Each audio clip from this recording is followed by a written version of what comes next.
ਦੇ ਭਾਵ ਉਹਨਾਂ ਦੇ ਮੀਨਿੰਗ ਸਮਝਣ ਦੀ ਕੋਸ਼ਿਸ਼ ਕੀਤੀ ਸੀ। ਉੱਥੇ ਆਪਾਂ ਨਾਲ ਨਾਲ ਇਹ ਵੀ ਯਤਨ ਕੀਤਾ ਸੀਗਾ ਵੀ ਇਸ ਮੂਲ ਮੰਤਰ ਨੂੰ ਪੜ੍ਹ ਕੇ ਸਮਝ ਕੇ ਅਸੀਂ ਆਪਣੀ ਜ਼ਿੰਦਗੀ ਦੇ ਅੰਦਰ ਲਾਗੂ ਕਿਵੇਂ ਕਰ ਸਕਦੇ ਹਾਂ, ਤੇ ਕੋਸ਼ਿਸ਼ ਕਰੀਏ ਕੰਪਲੀਟ 100% ਨਹੀਂ ਤਾਂ ਜਿੰਨਾ ਕਰ ਸਕਦੇ ਆਪਾਂ ਸਾਰੇ ਜਿੰਨੇ ਵੀ ਆਪਾਂ ਸ਼ਾਮਲ ਹੁੰਦੇ ਹਾਂ ਪੜ੍ਹੀਏ ਸਮਝੀਏ ਤੇ ਉਹਨੂੰ ਜ਼ਿੰਦਗੀ 'ਚ ਲਾਗੂ ਕਰੀਏ। ਗੁਰੂ ਗ੍ਰੰਥ ਸਾਹਿਬ ਜੀ ਦੀ ਬਾਣੀ ਦਾ ਬੜਾ ਸਿੰਪਲ ਸਿਧਾਂਤ ਆ ਕਿ ਤੁਸੀਂ ਬਾਣੀ ਨੂੰ ਪੜ੍ਹੋ। ਪਹਿਲੀ ਗੱਲ ਹੈ ਵੀ ਪੜ੍ਹੀਏ ਆਪਾਂ। ਬਹੁਤ ਸਾਰੇ ਸਿੱਖ ਵੀਰ ਭੈਣਾਂ, ਬੱਚੇ, ਬਜ਼ੁਰਗ, ਨੌਜਵਾਨ ਬਾਣੀ ਪੜ੍ਹਨ ਤੋਂ ਹੀ ਡਰਦੇ ਆ।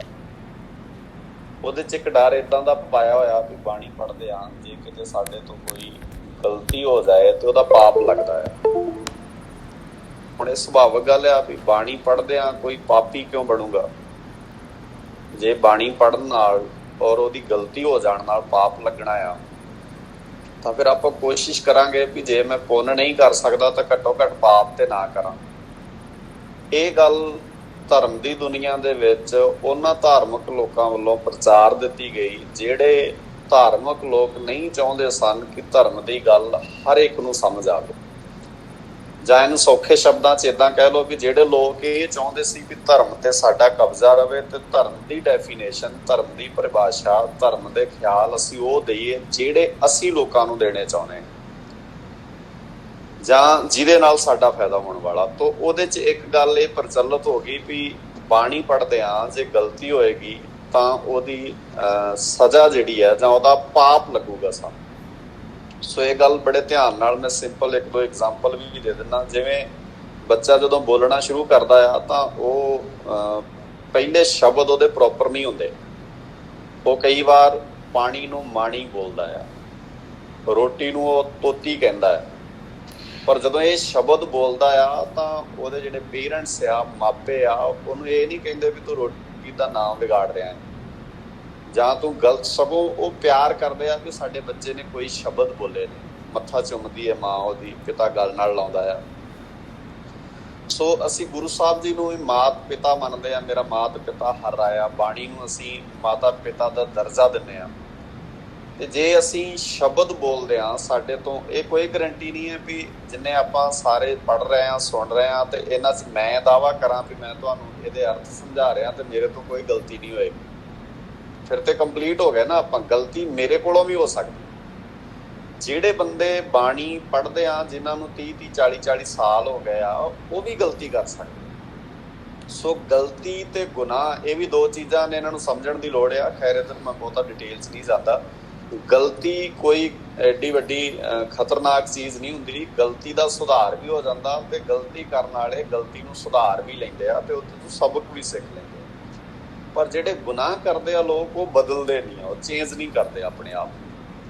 ਸੋ ਇਸ ਗੱਲ ਦਾ ਖਾਸ ਧਿਆਨ ਰੱਖੋ ਕਿ ਪਹਿਲਾ ਕਰਮ ਬਾਣੀ ਪੜ੍ਹਨਾ ਆ, ਆਪਾਂ ਪੜ੍ਹਨੀ ਸ਼ੁਰੂ ਕਰੀਏ। ਤੇ ਦੂਜਾ ਕਰਮ ਆ ਬਾਣੀ ਦਾ ਅਸੀਂ ਪੜ੍ਹ ਕੇ ਜਿਹੜੀ ਚੀਜ਼ ਪੜ੍ਹ ਰਹੇ ਹਾਂ ਉਹਨੂੰ ਸਮਝਣ ਦਾ ਯਤਨ ਕਰੀਏ। ਜਿੱਥੋਂ ਇਹ ਜਪਜੀ ਸਾਹਿਬ ਦੀ ਕਲਾਸ ਆਰੰਭ ਹੋਈ ਵੀ ਆਪਾਂ ਜਪਜੀ ਸਾਹਿਬ ਤਾਂ ਪੜ੍ਹ ਹੀ ਰਹੇ ਹਾਂ ਸਾਰੇ, ਇਹਨੂੰ ਸਮਝੀਏ ਕਿ ਗੁਰੂ ਸਾਹਿਬ ਅਸਲ 'ਚ ਕਹਿ ਕੇ ਕੀ ਗਏ ਨੇ, ਗੱਲ ਕੀ ਸਮਝਾਉਣਾ ਚਾਹੁੰਦੇ ਆ ਗੁਰੂ ਸਾਹਿਬ। ਕੋਈ ਤੇ ਗੱਲ ਹੋਏਗੀ। ਇੱਦਾਂ ਨਹੀਂ ਹੈ ਵੀ ਕੋਈ ਕੁਛ ਪੜ੍ਹ ਰਿਹਾ ਸੀ, ਕੋਈ ਕੁਝ ਪੜ੍ਹ ਰਿਹਾ ਸੀ ਤੇ ਗੁਰੂ ਨਾਨਕ ਸਾਹਿਬ ਜੀ ਨੇ ਕਿਹਾ ਸਿੱਖੋ ਤੁਸੀਂ ਇਹਨੂੰ ਪੜ੍ਹ ਲਿਆ ਕਰੋ। ਇੱਦਾਂ ਨਹੀਂ ਹੈ। ਜੇ ਜਪਜੀ ਸਾਹਿਬ ਹੈ ਤਾਂ ਉਹਦਾ ਮਤਲਬ ਹੈ ਕਿ ਕੋਈ ਖਾਸ ਗੱਲ ਹੈ ਜਿਹੜੀ ਸਾਨੂੰ ਉਹਦੇ 'ਚੋਂ ਸਮਝਣੀ ਚਾਹੀਦੀ ਹੈ। ਤੇ ਦੂਜਾ ਪੜਾਅ ਆ, ਦੂਜੀ ਸਟੇਜ ਆ, ਦੂਜੀ ਜਿਹੜੀ ਉਹਦੀ ਕੜੀ ਹੈ ਉਹ ਹੈ ਪੜ੍ਹ ਕੇ ਫਿਰ ਆਪਾਂ ਉਹਨੂੰ ਸਮਝੀਏ ਕਿ ਗੁਰੂ ਸਾਹਿਬ ਸਾਨੂੰ ਕਹਿਣਾ ਕੀ ਚਾਹੁੰਦੇ ਆ। ਤੇ ਤੀਜੀ ਗੱਲ ਹੈ ਵੀ ਜੋ ਸਾਡੀ ਸਮਝ ਵਿੱਚ ਆ ਰਿਹਾ ਆ, ਜੋ ਅਸੀਂ ਸਮਝ ਪਾ ਰਹੇ ਹਾਂ ਉਹਦੇ ਉੱਪਰ ਚੱਲਣ ਦਾ, ਉਹਨੂੰ ਪ੍ਰੈਕਟੀਕਲਿਟੀ ਦੇ ਵਿੱਚ ਉਹਨੂੰ ਪ੍ਰੈਕਟੀਕਲੀ ਅਸੀਂ ਅਪਣਾ ਕੇ ਵੇਖੀਏ, ਉਹਨੂੰ ਲਾਗੂ ਕਰਕੇ ਵੇਖੀਏ। ਤਾਂ ਇਹਦੇ ਤੇ ਆਪਾਂ ਗੱਲਬਾਤ ਜਿਹੜੀ ਆ ਉਹ ਕੀਤੀ ਸੀ। ਹੁਣ ਜਪਜੀ ਸਾਹਿਬ ਦਾ ਮੂਲ ਮੰਤਰ ਇੱਥੇ ਕੰਪਲੀਟ ਹੋ ਜਾਂਦਾ ਆ ਔਰ ਇਹਦੇ ਤੋਂ ਅੱਗੇ ਹੈ ਬਾਣੀ ਦਾ ਨਾਮ ਜਪ। ਗੁਰੂ ਗ੍ਰੰਥ ਸਾਹਿਬ ਜੀ ਦੇ ਵਿੱਚ ਜਪ ਸ਼ਬਦ ਦੇ ਅਰਥ ਪ੍ਰਕਰਣ ਦੇ ਵਾਈਜ਼ ਯਾਦ ਕਰਨਾ, ਉਹਨੂੰ ਚੇਤੇ ਵਿੱਚ ਰੱਖਣਾ, ਬੰਦਗੀ ਕਰਨੀ, ਇਸ ਤਰ੍ਹਾਂ ਆਉਂਦੇ ਨੇ। ਪਰ ਇੱਥੇ ਜਪ ਬਾਣੀ ਦਾ ਨਾਮ। ਹਾਲਾਂਕਿ ਭਾਵ ਇਸ ਦਾ ਵੀ ਇਹ ਹੈ ਵੀ ਅਸੀਂ ਉੱਪਰ ਜਿਹੜਾ ਪ੍ਰਮਾਤਮਾ ਦੀ ਗੱਲ ਕਰ ਰਹੇ ਆ, ਰੱਬ ਦੀ ਗੱਲ ਜਿਹੜੀ ਸਮਝ ਰਹੇ ਆ, ਗੋਡ ਦੀ ਗੱਲ ਜਿਹੜੀ ਸਮਝ ਰਹੇ ਆ, ਉਹਨੂੰ ਯਾਦ ਰੱਖੀਏ। ਤੇ ਇਹ ਬਾਣੀ ਦਾ ਨਾਮ ਹੈ ਜਪ। ਸਤਿਕਾਰ ਵਜੋਂ ਅਸੀਂ ਜਪਜੀ ਸਾਹਿਬ ਬਾਣੀ ਨੂੰ ਏਦਾਂ ਬੋਲਦੇ ਆ। ਗੁਰੂ ਗ੍ਰੰਥ ਸਾਹਿਬ ਜੀ ਦੇ ਵਿੱਚ ਇਹਦਾ ਨਾਮ ਜਪ ਹੈ। ਔਰ ਤੁਸੀਂ ਵੇਖੋ, ਜਦੋਂ ਸਰੂਪ ਵੇਖੋਗੇ ਤੁਸੀਂ ਬਾਣੀ ਦੇ ਵਿੱਚ ਜਪਜੀ ਦਾ, ਤੇ ਜਿੱਥੇ ਜਪ ਲਿਖਿਆ ਹੋਇਆ ਵਾ ਇਹਦੇ ਦੋ ਬੰਨੇ ਹੀ ਦੋ ਡੰਡੀਆਂ ਦਿੱਤੀਆਂ ਹੋਈਆਂ। ਇਹਦਾ ਮਤਲਬ ਇਹਦਾ ਨਾ ਸੰਬੰਧ ਪਹਿਲੀ ਚੀਜ਼ ਨਾਲ ਹੈ ਤੇ ਨਾ ਇਹਦਾ ਸੰਬੰਧ ਅਗਲੀ ਚੀਜ਼ ਨਾਲ ਹੈ। ਦੋਵਾਂ ਨੂੰ ਵੱਖਰਿਆਂ ਕਰਕੇ ਬਾਣੀ ਦਾ ਨਾਮ ਦਿੱਤਾ ਹੋਇਆ। ਤੇ ਇਹਦੇ ਤੋਂ ਪਹਿਲਾਂ ਮੂਲ ਮੰਤਰ ਮੰਗਲ ਰੂਪ ਦੇ ਵਿੱਚ ਜਿਹੜੀ ਆਪਾਂ ਗੱਲ ਪਿਛਲੇ ਸਮੇਂ 'ਚ ਕਰ ਚੁੱਕੇ ਹਾਂ, ਉਹ ਦਿੱਤਾ ਹੋਇਆ। ਹੁਣ ਇਹਦੇ ਤੋਂ ਅੱਗੇ ਆ ਜਾਂਦੇ ਆ, ਆਦ ਸੱਚ ਜੁਗਾਦ ਸੱਚ, ਹੈ ਭੀ ਸੱਚ ਨਾਨਕ ਹੋਸੀ ਭੀ ਸੱਚ। ਇਹਦੇ ਅੱਗੇ ਜਦੋਂ ਤੁਸੀਂ ਪਾਠ ਕਰਦੇ ਹੋਵੋਗੇ, ਜੇ ਤੁਹਾਡੇ ਕੋਲ ਇੱਥੇ ਧਿਆਨ 'ਚ ਫੋਨ ਹੈਗਾ, ਜੇ ਮੋਬਾਈਲ ਤੇ ਵੇਖ ਰਹੇ ਹੋ ਜਾਂ ਤੁਸੀਂ ਤੁਹਾਡੇ ਧਿਆਨ 'ਚ, ਤਾਂ ਤੁਹਾਡੇ ਧਿਆਨ 'ਚ ਆਏਗਾ ਜਿੱਥੇ ਨਾਨਕ ਹੋਸੀ ਭੀ ਸੱਚ ਲਿਖਿਆ ਹੋਇਆ, ਉਹਦੇ ਅਗਲੇ ਬੰਨੇ 1 ਨੰਬਰ ਲਿਖਿਆ ਹੋਇਆ ਵਾ। ਹੁਣ ਜਪਜੀ ਸਾਹਿਬ ਬਾਣੀ ਦੀ ਆਰੰਭਤਾ ਹੋਣ ਜਾ ਰਹੀ ਹੈ, ਤਾਂ ਇੱਥੇ 1 ਆਇਆ ਤੇ ਇਹਦਾ ਮਤਲਬ ਹੈ ਹੋ ਸਕਦਾ ਹੈ ਪੌੜੀਆਂ ਦੀ ਗਿਣਤੀ ਹੋਵੇ, ਕਿਉਂਕਿ ਅੱਗੇ ਪੌੜੀਆਂ ਦੀ ਗਿਣਤੀ ਆਰੰਭ ਹੋ ਜਾਣੀ। ਪਰ ਤੁਸੀਂ ਜਦੋਂ ਸੋਚਣਾ ਹੋਵੇ ਵਾਲੀ ਪੌੜੀ ਪੜੋਗੇ, ਤਾਂ ਉਹ ਪੌੜੀ ਜਿੱਥੇ ਸਮਾਪਤ ਹੁੰਦੀ ਹੈ ਉੱਥੇ ਵੀ ਇੱਕੋ ਨੰਬਰ 1 ਨੰਬਰ ਦਿੱਤਾ ਹੋਇਆ। ਦਾ ਮਤਲਬ ਹੈ ਵੀ ਇੱਥੇ ਵੀ 1 ਹੈ ਤੇ ਉੱਥੇ ਵੀ 1 ਹੈ। ਇਹ ਕੁਝ ਇਹਦੇ 'ਚ ਭੇਦ ਹੈ, ਸਮਝਣ ਵਾਲਾ ਹੈ। ਜੇ ਇੱਥੇ 1 ਹੁੰਦਾ ਉੱਥੇ 2 ਹੁੰਦਾ ਤਾਂ ਪੌੜੀਆਂ ਦੀ ਗਿਣਤੀ ਹੋ ਸਕਦੀ ਸੀ। ਪੌੜੀ ਆਪਾਂ ਪੜ੍ਹਦੇ ਹਾਂ ਤੇ ਉੱਥੇ ਵੀ 1 ਨੰਬਰ ਗਿਣਤੀ ਆ ਰਹੀ ਹੈ। ਇਹਦਾ ਮਤਲਬ ਇਹ ਹੋਇਆ ਵੀ ਇਹ ਦੋਵਾਂ ਥਾਵਾਂ ਤੇ ਜੇ 1 ਲਿਖਿਆ ਹੈ ਤਾਂ ਸਮਝਣ ਵਾਲੀ ਗੱਲ ਹੈ, ਕਿਉਂਕਿ ਇੱਕੋ ਹੀ ਪੌੜੀ ਏਦਾਂ ਨਹੀਂ ਹੋ ਸਕਦਾ ਵੀ ਗੁਰੂ ਸਾਹਿਬ ਉਹਨੂੰ ਇੱਥੇ ਵੀ 1 ਲਿਖਣ ਤੇ ਅਗਲੇ ਬੰਨੇ ਵੀ 1 ਲਿਖਣ। ਤਾਂ ਇਹਨੂੰ ਜਦੋਂ ਬਾਣੀ ਨੂੰ ਵਿਆਖਿਆ ਜਾਂ ਬਾਣੀ ਨੂੰ ਸੂਝਵਾਨ ਬੰਦਿਆਂ ਨੇ ਸਮਝਣ ਦਾ ਯਤਨ ਕੀਤਾ ਆ, ਤਾਂ ਇਹ ਜਪਜੀ ਸਾਹਿਬ ਦਾ ਪਹਿਲਾ ਸ਼ਲੋਕ ਹੈ। ਜਪਜੀ ਸਾਹਿਬ ਵਿੱਚ 2 ਸ਼ਲੋਕ ਨੇ, ਚੇਤੇ ਰੱਖਿਓ। ਆਪਾਂ ਐਂਡ ਤੇ ਜਾਵਾਂਗੇ ਤੇ ਫਿਰ ਇਹ ਗੱਲ ਇੱਥੇ ਹੀ ਆਪਾਂ, ਕਿਉਂਕਿ ਜੇ ਆਪਾਂ ਫਿਰ ਐਂਡ ਤੇ ਚਲੇ ਗਏ ਤੇ ਲੰਬੀ ਹੋ ਜਾਣੀ ਹੈ ਗੱਲ। ਜਿੱਦਣ ਆਪਾਂ ਐਂਡ ਤੇ ਜਾਵਾਂਗੇ ਫਿਰ ਸਾਨੂੰ ਸਮਝ ਆ ਜਾਊਗੀ ਵੀ ਜਪਜੀ ਸਾਹਿਬ ਦੇ ਵਿੱਚ 2 ਸ਼ਲੋਕ ਨੇ। ਪਰ ਚੇਤੇ ਰੱਖਿਓ ਵੀ ਜਪਜੀ ਸਾਹਿਬ ਵਿੱਚ 2 ਸ਼ਲੋਕ ਨੇ, ਪਹਿਲਾ ਸ਼ਲੋਕ ਹੈ। ਇਸ ਕਰਕੇ ਇੱਥੇ 1 ਨੰਬਰ ਗਿਣਤੀ ਦਿੱਤੀ ਹੋਈ ਹੈ। ਠੀਕ ਹੈ ਜੀ।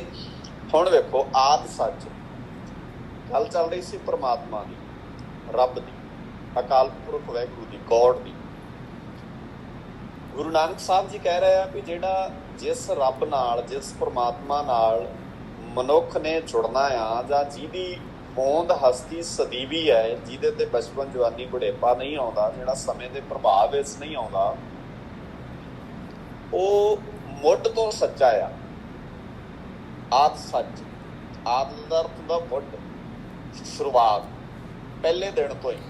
ਉਹ ਅੱਜ ਸਚਿਆਰ ਨਹੀਂ ਹੋਇਆ, ਜਾਂ ਸਾਡੇ ਕਹਿਣ ਨਾਲ ਉਹਨੇ ਸਚਿਆਰ ਨਹੀਂ ਹੋਣਾ, ਜਾਂ ਸਾਡੀ ਸਿਫਾਰਿਸ਼ ਨਾਲ ਜਾਂ ਸਾਡੀ ਗੁਜ਼ਾਰਿਸ਼ ਨਾਲ ਉਹਨੇ ਸਚਿਆਰ ਨਹੀਂ ਹੋਣਾ। ਉਹ ਆਦ ਸੱਚ, ਮੁੱਢ ਤੋਂ ਉਹ ਸੱਚਾ ਹੈ। ਫਿਰ ਸ਼ਬਦ ਵਰਤਿਆ ਮਹਾਰਾਜ, ਕਹਿੰਦੇ ਜੁਗਾਦ ਸੱਚ, ਜੁਗਾਂ ਜੁਗਾਂਤਰਾਂ ਤੋਂ ਉਹ ਸੱਚ ਹੈ। ਜਦੋਂ ਤੋਂ ਧਰਤੀ ਹੋਂਦ ਵਿੱਚ ਆਈ ਹੈ, ਜਦੋਂ ਤੋਂ ਇਹ ਸ੍ਰਿਸ਼ਟੀ ਸਾਜੀ ਗਈ ਹੈ, ਉਹ ਉਸ ਦਿਨ ਤੋਂ, ਮੁੱਢ ਤੋਂ, ਜੁਗਾਂ ਜੁਗਾਂਤਰਾਂ ਤੋਂ ਸੱਚ ਹੈ। ਹੈ ਵੀ ਸੱਚ, ਅੱਜ ਵੀ ਸੱਚ ਹੈ। ਉਹ ਮੁੱਢ ਤੋਂ ਵੀ ਸੱਚ ਹੈ, ਅੱਜ ਵੀ ਸੱਚ ਹੈ। ਹੋਸੀ ਵੀ ਸੱਚ, ਗਰੰਟੀ ਇਸ ਗੱਲ ਦੀ ਹੈ ਵੀ ਉਹਨੇ ਰਹਿਣਾ ਵੀ ਸੱਚਾ ਹੀ। ਹੁਣ ਵੇਖੋ, ਇਹ ਗੱਲ ਬੜੇ ਮਾਣ ਵਾਲੀ ਹੈ ਵੀ ਗੁਰੂ ਨਾਨਕ ਸਾਹਿਬ ਪਾਤਸ਼ਾਹ ਜੀ ਜਦੋਂ ਪ੍ਰਮਾਤਮਾ ਦੀ ਗੱਲ ਕਰਦੇ ਆ ਤਾਂ ਉਹਦੇ ਪ੍ਰਤੀ ਇੱਕ ਦਾਅਵਾ ਕਰਦੇ ਆ, ਇੱਕ ਸਟੇਟਮੈਂਟ ਦਿੰਦੇ ਆ ਇਸ ਤਰ੍ਹਾਂ ਦੀ, ਜਿਹੜੀ ਸਟੇਟਮੈਂਟ ਵਿੱਚ ਇਹ ਗੱਲ ਕਹੀ ਜਾ ਰਹੀ ਹੈ ਕਿ ਉਹ ਸੱਚਾ ਆ, ਸੱਚਾ ਸੀ ਤੇ ਸੱਚਾ ਹੀ ਰਹੂਗਾ। 3 ਚੀਜ਼ਾਂ ਇੱਕੇ ਸ਼ਲੋਕ ਵਿੱਚ ਅੰਕਿਤ ਕੀਤੀਆਂ ਜਾ ਰਹੀਆਂ। ਉਹ ਸੱਚਾ ਆ, ਉਹ ਸੱਚਾ ਸੀ ਤੇ ਉਹਨੇ ਸੱਚਾ ਰਹਿਣਾ ਹੈ। ਹੁਣ ਤੁਸੀਂ ਇੱਕ ਗੱਲ ਦਾ ਖਿਆਲ ਰੱਖੋ, ਸਾਡੀ ਜ਼ਿੰਦਗੀ ਦੇ ਅੰਦਰ ਬਹੁਤ ਵਾਰ ਏਦਾਂ ਵਾਪਰਦਾ, ਅਸੀਂ ਕਿਸੇ ਮੋੜ ਤੇ ਸੱਚੇ ਹੁੰਦੇ ਹਾਂ। ਉਹ ਸਟੇਟਮੈਂਟ ਤੁਹਾਡੀ ਬਿਲਕੁਲ ਠੀਕ ਹੁੰਦੀ ਹੈ, ਜਾਂ ਉਸ ਤਰ੍ਹਾਂ ਦੀ ਜ਼ਿੰਦਗੀ ਜੋ ਤੁਸੀਂ ਜੀ ਰਹੇ ਹੁੰਦੇ ਆ ਤੇ ਬਿਲਕੁਲ ਤੁਸੀਂ ਠੀਕ ਹੁੰਦੇ ਆ। ਪਰ ਇੱਕ ਸਮੇਂ ਤੇ ਆਣ ਕੇ ਤੁਸੀਂ ਉਸ ਆਪਣੀ ਦਿੱਤੀ ਹੋਈ ਸਟੇਟਮੈਂਟ ਤੋਂ, ਆਪਣੇ ਦਿੱਤੇ ਸ਼ਬਦਾਂ ਤੋਂ ਪਿੱਛੇ ਹਟ ਜਾਂਦੇ ਆ, ਜਾਂ ਜਿਸ ਤਰ੍ਹਾਂ ਦੀ ਤੁਹਾਡੇ ਖਿਆਲ ਜਾਂ ਜਿਸ ਤਰ੍ਹਾਂ ਦੀ ਤੁਸੀਂ ਆਪਣੀ ਇੱਕ ਪੇਸ਼ਕਾਰੀ ਸਮਾਜ ਵਿੱਚ ਦਿੰਦੇ ਹੋ ਉਹਦੇ ਤੋਂ ਪਿੱਛੇ ਹਟ ਜਾਂਦੇ। ਇਹਦਾ ਮਤਲਬ ਤੁਸੀਂ ਪਹਿਲਾਂ ਵਰਗੇ ਨਹੀਂ ਰਹੇ। ਜਿਵੇਂ ਆਮ ਕਰਕੇ ਆਪਾਂ ਵੇਖਦੇ ਹਾਂ, ਤੁਸੀਂ ਵੇਖੋ ਕਈਆਂ ਬੰਦਿਆਂ ਬਾਰੇ ਜਿੰਨੇ ਕੁ ਆਪਾਂ ਕਲਾਸ ਵਿੱਚ ਸ਼ਾਮਲ ਆ, ਤੁਹਾਡੇ 'ਚ ਕਈਆਂ ਨਾਲ ਹੋਣਾ ਵੀ ਪਹਿਲਾਂ ਇਹ ਬੰਦਾ ਇੱਦਾਂ ਦਾ ਸੀ ਪਰ ਹੁਣ ਇੱਦਾਂ ਦਾ ਨਹੀਂ ਰਿਹਾ। ਜੇ ਮੈਂ ਐਗਜ਼ਾਮਪਲ ਦੇਣੀ ਆ, ਹੁਣ ਬਹੁਤ ਸਾਰੀਆਂ ਦਿੱਤੀਆਂ ਜਾ ਸਕਦੀਆਂ ਪਰ ਮੈਂ ਉਸ ਬੰਨੇ ਬਹੁਤਾ ਡਿਟੇਲਸ ਨਹੀਂ ਜਾਂਦਾ। ਵੀ ਜਿਵੇਂ ਰਾਜਨੀਤਿਕ ਬੰਦਿਆਂ ਬਾਰੇ ਕਈਆਂ ਬਾਰੇ ਕਹਿ ਸਕਦੇ ਹਾਂ ਆਪਾਂ ਵੀ ਪਹਿਲਾਂ ਇਹਦੇ ਤੇ ਮਾੜਾ ਜਿਹਾ ਭਰੋਸਾ ਸੀ ਪਰ ਹੁਣ ਇਹਦੇ ਤੇ ਬਿਲਕੁਲ ਭਰੋਸਾ ਨਹੀਂ ਕਰ ਸਕਦੇ।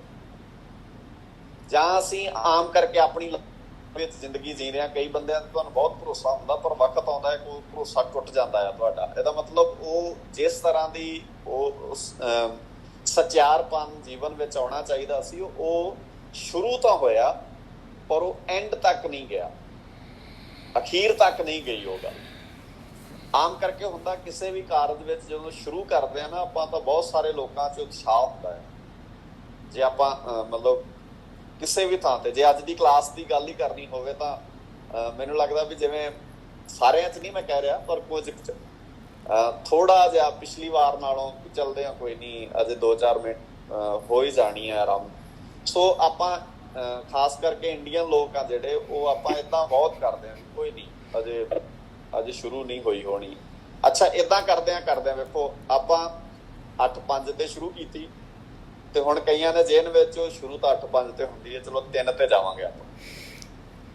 ਹੋ ਸਕਦਾ ਉਹਨਾਂ ਦੀ ਵੇਟ ਕਰਦੇ ਅਗਲੀ ਵਾਰ ਆਪਾਂ ਨੂੰ 7 ਤੇ ਸ਼ੁਰੂ ਕਰਨੀ ਪੈ ਜਾਏ ਤੇ ਫਿਰ ਉਹ ਕਹਿਣਗੇ ਅੱਛਾ ਚਲੋ ਆਪਾਂ ਹੁਣ 6 ਤੇ ਜਾਵਾਂਗੇ ਕਿਉਂਕਿ ਸ਼ੁਰੂ ਤਾਂ 7 ਤੇ ਹੋਈ। ਸੋ ਏਦਾਂ ਕਰਦਿਆਂ ਅਸੀਂ ਜ਼ਿੰਦਗੀ ਦੇ ਵਿੱਚ ਜਿਹੜਾ ਮੈਨੇਜ ਕਰਨਾ ਆ ਨਾ, ਅਸਲ ਵਿੱਚ ਉਹ ਸਦਾ ਸਟੇਬਲ ਨਹੀਂ ਰਹਿੰਦੇ ਅਸੀਂ। ਤੇ ਜਿਹੜੀ ਸਟੇਟਮੈਂਟ ਗੁਰੂ ਨਾਨਕ ਸਾਹਿਬ ਜੀ ਦੇ ਰਹੇ ਆ, ਉਹ ਇਹ ਦੇ ਰਹੇ ਆ ਵੀ ਉਹ ਸੱਚਾ ਆ, ਉਹ ਸੱਚਾ ਸੀ ਤੇ ਉਹਨੇ ਸੱਚਾ ਰਹਿਣਾ ਆ। ਕੋਸ਼ਿਸ਼ ਕਰੀਏ ਅਸੀਂ ਸੱਚੇ ਬਣੀਏ, ਸੱਚੇ ਹੀ ਰਹੀਏ ਤੇ ਸੱਚ ਤੇ ਹੀ ਹਮੇਸ਼ਾ ਪਹਿਰਾ ਦਈਏ। ਸਾਡੀ ਕੋਈ ਧਿਰ ਨਹੀਂ ਹੋਣੀ ਚਾਹੀਦੀ। ਹਮੇਸ਼ਾ ਅਸੀਂ ਬਾਉਂਡਰੀਆਂ ਵਿੱਚ ਵੱਸ ਜਾਂਦੇ ਹਾਂ। ਸਾਡੀ ਇੱਕ ਧਿਰ ਹੁੰਦੀ ਹੈ, ਅਸੀਂ ਕਹਿੰਦੇ ਹਾਂ ਸਾਡੀ ਧਿਰ ਸੱਚੀ ਹੈ, ਦੂਜੀ ਧਿਰ ਝੂਠੀ ਹੈ। ਏਦਾਂ ਨਹੀਂ, ਸੱਚ ਸੱਚ ਹੈ, ਝੂਠ ਝੂਠ ਹੈ। ਜਿਹੜੀ ਵੀ ਸੱਚੀ ਧਿਰ ਹੈ ਨਾ ਉਹ ਸੱਚੀ ਹੈ ਤੇ ਝੂਠੀ ਝੂਠੀ ਹੈ। ਇਹਦੇ 'ਚ ਆਪਣੀ ਤੇ ਬੇਗਾਨੀ ਨਹੀਂ ਹੋਣੀ ਚਾਹੀਦੀ। ਜਦੋਂ ਸਮਾਜ ਏਦਾਂ ਕੰਮ ਕਰੇਗਾ ਉਦੋਂ ਸਮਾਜ ਵਿੱਚ ਵਿਕਾਸ ਆਏਗਾ। ਹੁਣ ਆਪਾਂ ਇਹ ਹੈ ਪਹਿਲਾ ਸਲੋਕ, ਇਹਦੇ ਤੋਂ ਅੱਗੇ ਚੱਲਦੇ ਆ। ਫਿਰ ਮੈਂ ਇੱਕ ਗੱਲ ਰਿਪੀਟ ਕਰਦਾ, ਗੁਰਪ੍ਰਸਾਦ ਅਜਿਹਾ ਅਕਾਲ ਪੁਰਖ ਵਾਹਿਗੁਰੂ ਗੁਰੂ ਦੀ ਬਖਸ਼ਿਸ਼ ਨਾਲ ਮਿਲਦਾ ਆ। ਉਹ ਅਕਾਲ ਪੁਰਖ ਵਾਹਿਗੁਰੂ ਸੱਚਾ ਆ, ਸੱਚਾ ਸੀ ਤੇ ਸੱਚਾ ਹੀ ਰਹੂਗਾ, ਗੁਰੂ ਨਾਨਕ ਸਾਹਿਬ ਜੀ ਕਹਿੰਦੇ ਆ। ਹੁਣ ਉਹਦੇ ਬਾਰੇ ਸਮਾਜ ਵਿੱਚ ਕਿਸ ਤਰ੍ਹਾਂ ਦੀਆਂ ਪ੍ਰਸਥਿਤੀਆਂ ਸਿਰਜ ਦਿੱਤੀਆਂ ਗਈਆਂ ਕਿ ਉਹਨੂੰ ਪਾਉਣਾ ਕਿਵੇਂ ਹੈ, ਇਹੋ ਜਿਹੇ ਨੂੰ ਕਿਵੇਂ। ਅਸੀਂ ਤਾਂ ਗੁਰਪ੍ਰਸਾਦ ਗੁਰੂ ਦੀ ਬਖਸ਼ਿਸ਼ ਨਾਲ, ਗੁਰੂ ਦੀ ਸਮਝ ਲੈ ਕੇ ਅਸੀਂ ਉਹ ਸਚਿਆਰ ਗੁਣ ਜੀਵਨ 'ਚ ਲਿਆ ਕੇ ਪਾ ਸਕਦੇ ਹਾਂ। ਪਰ ਸਮਾਜ ਨੇ ਜਿਹੜੀ ਰੂਪ ਰੇਖਾ ਖਿੱਚੀ ਵੀ ਲੋਕ ਇਸ ਤਰੀਕੇ ਨਾਲ ਰੱਬ ਨੂੰ ਪਾਉਣਾ ਚਾਹੁੰਦੇ ਆ, ਉਹਦੀ ਗੱਲ ਅਗਲੀ ਪੌੜੀ ਵਿੱਚ। ਇੱਕ ਚੀਜ਼ ਧਿਆਨ 'ਚ ਰੱਖਿਓ ਸਾਰੇ ਵੀਰ ਭੈਣਾਂ, ਲੜੀ ਨਾ ਟੁੱਟਣ ਦਿਓ। ਇੱਕੇ ਲੜੀ 'ਚ ਰਵਾਂਗੇ ਆਪਾਂ ਸਾਰੇ। ਜੇ ਕੰਟੈਕਟ ਟੁੱਟ ਗਿਆ ਕਿਸੇ ਇੱਕ ਥਾਂ ਤੋਂ ਤੇ ਸ਼ਾਇਦ ਅਸੀਂ ਪੂਰੀ ਗੱਲ ਸਮਝਣ ਵਿੱਚ ਗਲਤੀ ਕਰ ਜਾਵਾਂਗੇ। ਪਰਮਾਤਮਾ ਦੀ ਗੱਲ ਹੋ ਗਈ, ਉਹ ਕਿਸ ਤਰ੍ਹਾਂ ਦਾ ਹੈ, ਉਹਦੀ ਸਟੇਟਮੈਂਟ ਗੁਰੂ ਨਾਨਕ ਸਾਹਿਬ ਜੀ ਨੇ ਦੇ ਦਿੱਤੀ। ਹੁਣ ਉਹਨੂੰ ਪਾਉਣ ਲਈ ਲੋਕ ਕੀ ਕਰਦੇ ਨੇ, ਇਹ ਗੁਰੂ ਨਾਨਕ ਸਾਹਿਬ ਜੀ ਦੀ ਫਿਲਾਸਫੀ ਨੇ, ਸ਼ਬਦ ਗੁਰੂ ਨਾਨਕ ਸਾਹਿਬ ਜੀ ਦੇ ਨੇ, ਪਰ ਇਹ ਸਟੇਟਮੈਂਟ ਗੁਰੂ ਨਾਨਕ ਸਾਹਿਬ ਜੀ ਲੋਕਾਂ ਵੱਲੋਂ ਦੇ ਰਹੇ। ਲੋਕ ਐਂ ਕਰਦੇ ਨੇ ਰੱਬ ਨੂੰ ਪਾਉਣ ਵਾਸਤੇ। ਪਹਿਲਾ ਕਰਮ ਲੋਕ ਕੀ ਕਰਦੇ ਨੇ, ਸੋਚੈ ਸੋਚ ਨਾ ਹੋਵਈ ਜੇ ਸੋਚੀ ਲੱਖ ਵਾਰ। ਗੁਰੂ ਨਾਨਕ ਸਾਹਿਬ ਜੀ ਇੱਕ ਸਮਾਜ ਦੀ ਬਣਤਰ ਨੂੰ ਬਦਲਣਾ ਚਾਹੁੰਦੇ ਜੋ ਚੱਲ ਰਹੀ ਹੈ। ਧਰਮ ਦੀ ਦੁਨੀਆ ਦੇ ਅੰਦਰ ਧਾਰਮਿਕ ਕੁਝ ਅਖੌਤੀ ਧਾਰਮਿਕ ਆਪੂ ਬਣੇ ਧਾਰਮਿਕ ਲੋਕਾਂ ਨੇ ਇਸ ਤਰ੍ਹਾਂ ਦਾ ਸਮਾਜ ਵਿੱਚ ਧਰਮ ਦਾ ਕਲਚਰ ਸਿਰਜਤਾ। ਕਹਿੰਦੇ ਜਿਹੜਾ ਬੰਦਾ ਇਸ਼ਨਾਨ ਕਰੂਗਾ ਉਹਨੂੰ ਰੱਬ ਮਿਲੂਗਾ। ਸਮਝਿਓ ਹੁਣ ਧਿਆਨ ਨਾਲ, ਜਿਹੜਾ ਬੰਦਾ ਸੋਚੈ ਸੋਚ, ਇਸ ਸੋਚ ਤੇ ਸੋਚੇ ਸ਼ਬਦ ਦਾ ਸੰਬੰਧ ਸੋਚਣ ਨਾਲ ਨਹੀਂ ਹੈ। ਪਹਿਲਾਂ ਇਹ ਗੱਲ ਕਲੀਅਰ ਕਰ ਲਈਏ ਸਾਰੇ। ਇਹਦਾ ਸੰਬੰਧ ਵੈਸੇ ਆਮ ਕਰਕੇ ਜਦੋਂ ਕੋਈ ਬੰਦਾ ਪਰੇਸ਼ਾਨ ਹੁੰਦਾ ਤੇ ਆਪਾਂ ਉਹਨੂੰ ਇਹ ਕਹਿ ਦਿੰਦੇ ਆ ਵੀ ਮਹਾਰਾਜ ਕਹਿੰਦੇ ਸੋਚੇ ਸੋਚ ਨਾ ਹੋਵੇ, ਕਿਉਂਕਿ ਸਾਨੂੰ ਐ ਲੱਗਦਾ ਵੀ ਮਹਾਰਾਜ ਕਹਿੰਦੇ ਸੋਚਣ ਦੀ ਬਹੁਤੀ ਲੋੜ ਨਹੀਂ ਹੈ। ਪਰ ਸੋਚਣ ਤੋਂ ਬਿਨਾਂ ਮਨੁੱਖ ਕਦੇ ਵੀ ਅੱਗੇ ਵਧ ਹੀ ਨਹੀਂ ਸਕਦਾ। ਸੋਚਿਆ ਗਿਆ ਵੀ ਕਲਾਸ ਲਾਈਏ, ਸੋਚਿਆ ਗਿਆ ਸਾਨੂੰ ਬੈਠ ਕੇ ਬਾਣੀ ਦੇ ਅਰਥ ਵਾਚਣੇ ਚਾਹੀਦੇ, ਸੋਚ ਵਿੱਚ ਆਈ ਨਾ ਗੱਲ। ਅੱਛਾ, ਗੁਰੂ ਸਾਹਿਬ ਕਹਿੰਦੇ ਸੋਚੇ ਸੋਚ ਨਾ ਹੋਵੇ, ਜੇ ਇਹ ਗੱਲ ਹੈ ਤਾਂ ਫਿਰ ਸਾਨੂੰ ਸਮਾਜ ਵਿੱਚ ਸੋਚਣ ਲਈ ਸਿਰ ਜੋੜਨ ਦੀ ਲੋੜ ਨਹੀਂ ਹੈ। ਅਸੀਂ ਕਿਸ ਤਰ੍ਹਾਂ ਦਾ ਸਮਾਜ ਸਿਰਜ ਦਾਂਗੇ? ਹਾਲਾਂਕਿ ਧਾਰਮਿਕ ਦੁਨੀਆ ਵਿੱਚ ਇਹ ਲੋਕ ਬਹੁਤ ਬੰਦੇ ਇਸ ਤਰ੍ਹਾਂ ਦੀਆਂ ਸਟੇਟਮੈਂਟਾਂ ਦਿੰਦੇ ਨੇ ਕਈ ਵਾਰ ਵੀ ਵੇਖੋ ਜੋ ਕਰਨਾ ਹੈ ਰੱਬ ਨੇ ਕਰਨਾ ਹੈ, ਸਾਨੂੰ ਕੁਝ ਕਰਨ ਦੀ ਲੋੜ ਨਹੀਂ ਹੈ। ਇਹ ਗੱਲ ਬਿਲਕੁਲ ਠੀਕ ਹੈ ਵੀ ਉਹ ਕਰਤਾ ਆ, ਕ੍ਰੀਏਟ ਕਰਨ ਵਾਲਾ ਆ, ਵੱਡਾ ਆ, ਸਾਰਾ ਕੁਝ ਉਹਨੇ ਸਿਰਜਣਾ ਆ, ਪਰ ਉਹਨੇ ਵੇਖਣਾ ਤੁਹਾਡੇ ਵੱਲ ਹੈ। ਤੁਹਾਨੂੰ ਇਸ ਗੱਲ ਦੀ ਸਮਝ ਹੋਣੀ ਬਹੁਤ ਜ਼ਰੂਰੀ ਹੈ ਵੀ ਤੁਹਾਡੇ ਕਰਮਾਂ ਤੇ ਨਿਬੇੜਾ ਹੋਣਾ ਹੈ। ਇਹ ਬਾਣੀ 'ਚ ਗੱਲ ਬਾਰ-ਬਾਰ ਤੁਹਾਨੂੰ ਪੜ੍ਹਨ ਸੁਣਨ ਨੂੰ ਮਿਲਣੀ ਹੈ। ਗੁਰੂ ਸਾਹਿਬ ਜੀ ਨੇ ਜਪਜੀ ਸਾਹਿਬ ਵਿੱਚ ਵੀ ਸਮਝਾਈ ਗੱਲ, ਕਰਮੀ ਆਪੋ ਆਪਣੀ ਕੇ ਨੇੜੇ ਕੇ ਦੂਰ। ਆਪਣੇ ਕੰਮਾਂ ਕਰਕੇ ਕੋਈ ਰੱਬ ਦੇ ਨੇੜੇ ਹੁੰਦਾ ਹੈ ਤੇ ਕੋਈ ਰੱਬ ਦੇ ਦੂਰ ਹੁੰਦਾ। ਜਪਜੀ ਸਾਹਿਬ ਦੇ ਅਖੀਰ ਤੇ ਜਾਓ। ਫਿਰ ਬਾਣੀ 'ਚ ਹੋਰ ਵੀ ਬਹੁਤ ਸਾਰੇ ਥਾਵਾਂ ਤੇ ਮਹਾਰਾਜ ਸੱਚੇ ਪਾਤਸ਼ਾਹ ਕਹਿੰਦੇ ਖੇਤ ਸਰੀਰ ਜੋ ਬੀਜਿਆ, ਜੋ ਤੁਸੀਂ ਆਪਣੀ ਜ਼ਿੰਦਗੀ 'ਚ ਬੀਜਦੇ ਹੋ ਉਹ ਵੱਢਣਾ ਪੈਂਦਾ ਹੈ। ਜਿਹੜੇ ਬੱਚੇ ਆਪਣੀ ਜ਼ਿੰਦਗੀ 'ਚ ਐਜੂਕੇਸ਼ਨ ਬੀਜਣਗੇ ਉਹ ਪਾਸ ਹੋਣਗੇ। ਜਿਹੜੇ ਐਜੂਕੇਸ਼ਨ ਤੇ ਕੰਮ ਹੀ ਨਹੀਂ ਕਰਨਗੇ, ਪੜ੍ਹਨਗੇ ਹੀ ਨਹੀਂ, ਸਮਝਣਗੇ ਨਹੀਂ, ਉਹ ਕਹਿਣਗੇ ਵੇਖੀ ਜਾਊਗੀ ਕਿ ਰੱਬ ਪਾਸ ਕਰੇਗਾ, ਕਿੱਦਾਂ ਹੋਏਗੀ ਗੱਲ ਇਹ? ਸੋ ਇਹ ਸਟੇਟਮੈਂਟ ਠੀਕ ਨਹੀਂ ਹੈ। ਇਹ ਜਿਹੜੀ ਸਟੇਟਮੈਂਟ ਧਰਮ ਦੀ ਦੁਨੀਆ 'ਚ ਦਿੱਤੀ ਜਾ ਰਹੀ ਹੈ, ਇਹਨੂੰ ਸਮਝਣਾ ਚਾਹੀਦਾ। ਹਾਂ, ਬਖਸ਼ਿਸ਼ ਤੋਂ ਮੁਨਕਰ ਨਹੀਂ ਹੋਇਆ ਜਾ ਸਕਦਾ। ਰੱਬੀ ਬਖਸ਼ਿਸ਼ ਤੋਂ ਦੁਨੀਆ ਦਾ ਕੋਈ ਵੀ ਬੰਦਾ ਧਾਰਮਿਕ ਮੁਕਤ ਨਹੀਂ ਹੋ ਸਕਦਾ, ਪਰ ਬਖਸ਼ਿਸ਼ ਦੇ ਪਾਤਰ ਬਣਨ ਵਾਸਤੇ ਵੀ ਕਰਮ ਤੁਹਾਨੂੰ ਕਰਨਾ ਪੈਂਦਾ ਹੈ। ਜੇ ਕਰਮ ਨਹੀਂ ਕਰੋਗੇ ਤੇ ਬਖਸ਼ਿਸ਼ ਦੇ ਪਾਤਰ ਨਹੀਂ ਬਣ ਸਕਾਂਗੇ। ਹੁਣ ਧਿਆਨ 'ਚ ਰੱਖੋ, ਸੋਚੇ ਸੋਚ ਨਾ ਹੋਵੇ ਜੇ ਸੋਚੀ ਲੱਖ ਵਾਰ। ਸੋਚਣ ਨਾਲ ਨਹੀਂ, ਸੁਚਮਤਾ ਰੱਖਣ ਨਾਲ। ਕਿਉਂਕਿ ਦੁਨੀਆ ਦੇ ਲੋਕ ਇਸ਼ਨਾਨ ਕਰਕੇ ਸੁੱਚੇ ਹੋ ਜਾਣ ਤੋਂ ਬਾਅਦ ਕਹਿੰਦੇ ਆ ਇੱਦਾਂ ਰੱਬ ਮਿਲਦਾ ਹੈ। ਇਸ ਕਰਕੇ ਭਾਰਤ ਦੇ ਅੰਦਰ ਬਹੁਤ ਸਾਰੇ ਇਹੋ ਜਿਹੇ ਧਾਰਮਿਕ ਸਥਾਨ ਹੈਗੇ ਆ ਜਿੱਥੇ ਇਸ਼ਨਾਨ ਕਰਨ ਨਾਲ ਲੋਕ ਇਹ ਮੰਨਦੇ ਆ ਵੀ ਇੱਥੇ ਇਸ਼ਨਾਨ ਕਰਨ ਨਾਲ ਰੱਬ ਜੀ ਖੁਸ਼ ਹੁੰਦੇ ਆ, ਪ੍ਰਮਾਤਮਾ ਖੁਸ਼ ਹੁੰਦਾ ਆ। ਤੇ ਬਾਣੀ 'ਚ ਗੁਰੂ ਸਾਹਿਬ ਜੀ ਨੇ ਬਹੁਤ ਥਾਵਾਂ ਤੇ ਸਵਾਲ ਕੀਤਾ। ਮਹਾਰਾਜ ਕਹਿੰਦੇ ਬਾਹਰ ਧੋਏ, ਬਾਹਰੋਂ ਤੋਂ ਧੋਣਾ ਆ ਸਰੀਰ ਨੂੰ, ਅੰਤਰ ਮਨ ਮੈਲਾ, ਅੰਦਰੋਂ ਤੋਂ ਮੈਲਾ ਆ। ਧੋਤਾ ਤੇ ਸਰੀਰ ਜਾ ਰਿਹਾ ਹੈ। ਅੱਛਾ ਦੇਖੋ ਧਿਆਨ ਨਾਲ, ਜਿਹੜੀ ਦੁਨੀਆ ਕਰਪਟ ਹੋਈ ਹੈ, ਸਰੀਰ ਗੰਦੇ ਨੇ ਲੋਕਾਂ ਦੀ ਕਿ ਸੋਚ ਗੰਦੀ ਹੈ? ਸੋਚ ਗੰਦੀ ਹੈ। ਸਰੀਰ ਗੰਦੇ ਦਾ ਨਹੀਂ ਰੌਲਾ। ਸਰੀਰ ਵਿੱਚੋਂ ਸਮੈਲ ਤੇ ਪਰਫਿਊਮ ਦੀ 150-200 ਰੁਪਇਆ ਖਰੀਦੋ, ਮਾਰਕੀਟ ਵਿੱਚੋਂ ਪਰਫਿਊਮ ਲਓ ਤੇ ਸਰੀਰ ਤੇ ਪਾ ਲਓ, ਸਮੈਲ ਆ ਜਾਏਗੀ। ਪਰ ਕਿਰਦਾਰ ਵਿੱਚੋਂ ਸਮੈਲ ਏਡੀ ਸੌਖੀ ਨਹੀਂ ਨਾ ਆਉਂਦੀ। ਕਿਰਦਾਰ ਵਿੱਚੋਂ ਖੁਸ਼ਬੂ ਏਡੀ ਸੌਖੀ ਨਹੀਂ ਨਾ ਆਉਂਦੀ। ਉਹਦੇ ਲਈ ਤੇ ਬਹੁਤ ਘਾੜਤ ਘੜਨੀ ਪੈਂਦੀ ਹੈ ਕਿਰਦਾਰ ਬਣਾਉਣ ਵਾਸਤੇ, ਜਿਹੜੀ ਤੁਹਾਡੇ ਕਿਰਦਾਰ ਚੋਂ ਖੁਸ਼ਬੂ ਆਵੇ।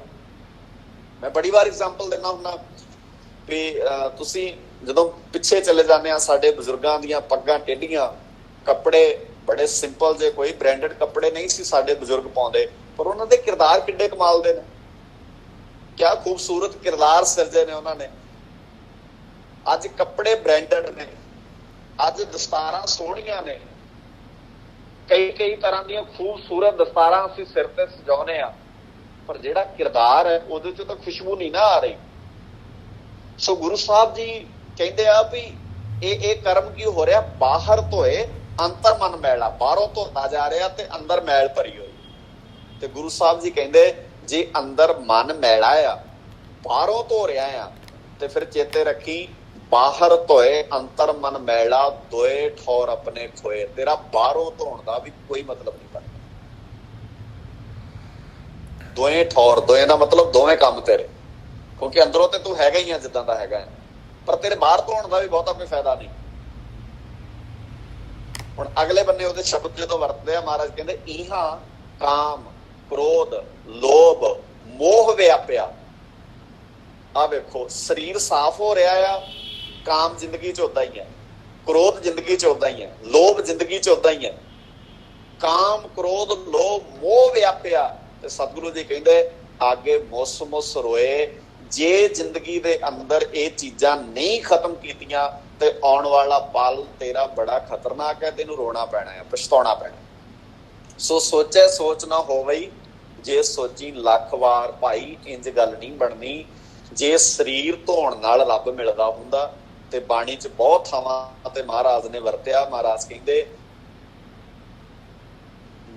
ਜਲ ਕੇ ਮੱਚਨ ਜੇ ਗਤ ਹੋਵੇ, ਨਿਤ ਨਿਤ ਮੇਂਢਕ ਭਾਵੇਂ। ਸੌਖੀ ਐਗਜ਼ਾਮਪਲ ਦਿੱਤੀ ਗੁਰੂ ਸਾਹਿਬ ਜੀ ਨੇ। ਕਹਿੰਦੇ ਜੇ ਪਾਣੀ 'ਚ ਨਹਾਉਣ ਨਾਲ, ਜਲ 'ਚ ਇਸ਼ਨਾਨ ਕਰਨ ਨਾਲ ਰੱਬ ਮਿਲਦਾ ਹੈ, ਮੁਕਤੀ ਹੁੰਦੀ ਹੈ, ਰੱਬ ਦੇ ਲੇਖੇ ਵਿੱਚ ਆਈਦਾ ਆ, ਫਿਰ ਚੇਤਾ ਰੱਖੋ ਜੈਸੇ ਮੇਂਢਕ ਤੈਸੇ ਓਏ ਨਾਰ। ਕਿਉਂਕਿ ਡੱਡੂ ਪਾਣੀ 'ਚ ਰਹਿੰਦਾ ਹੈ।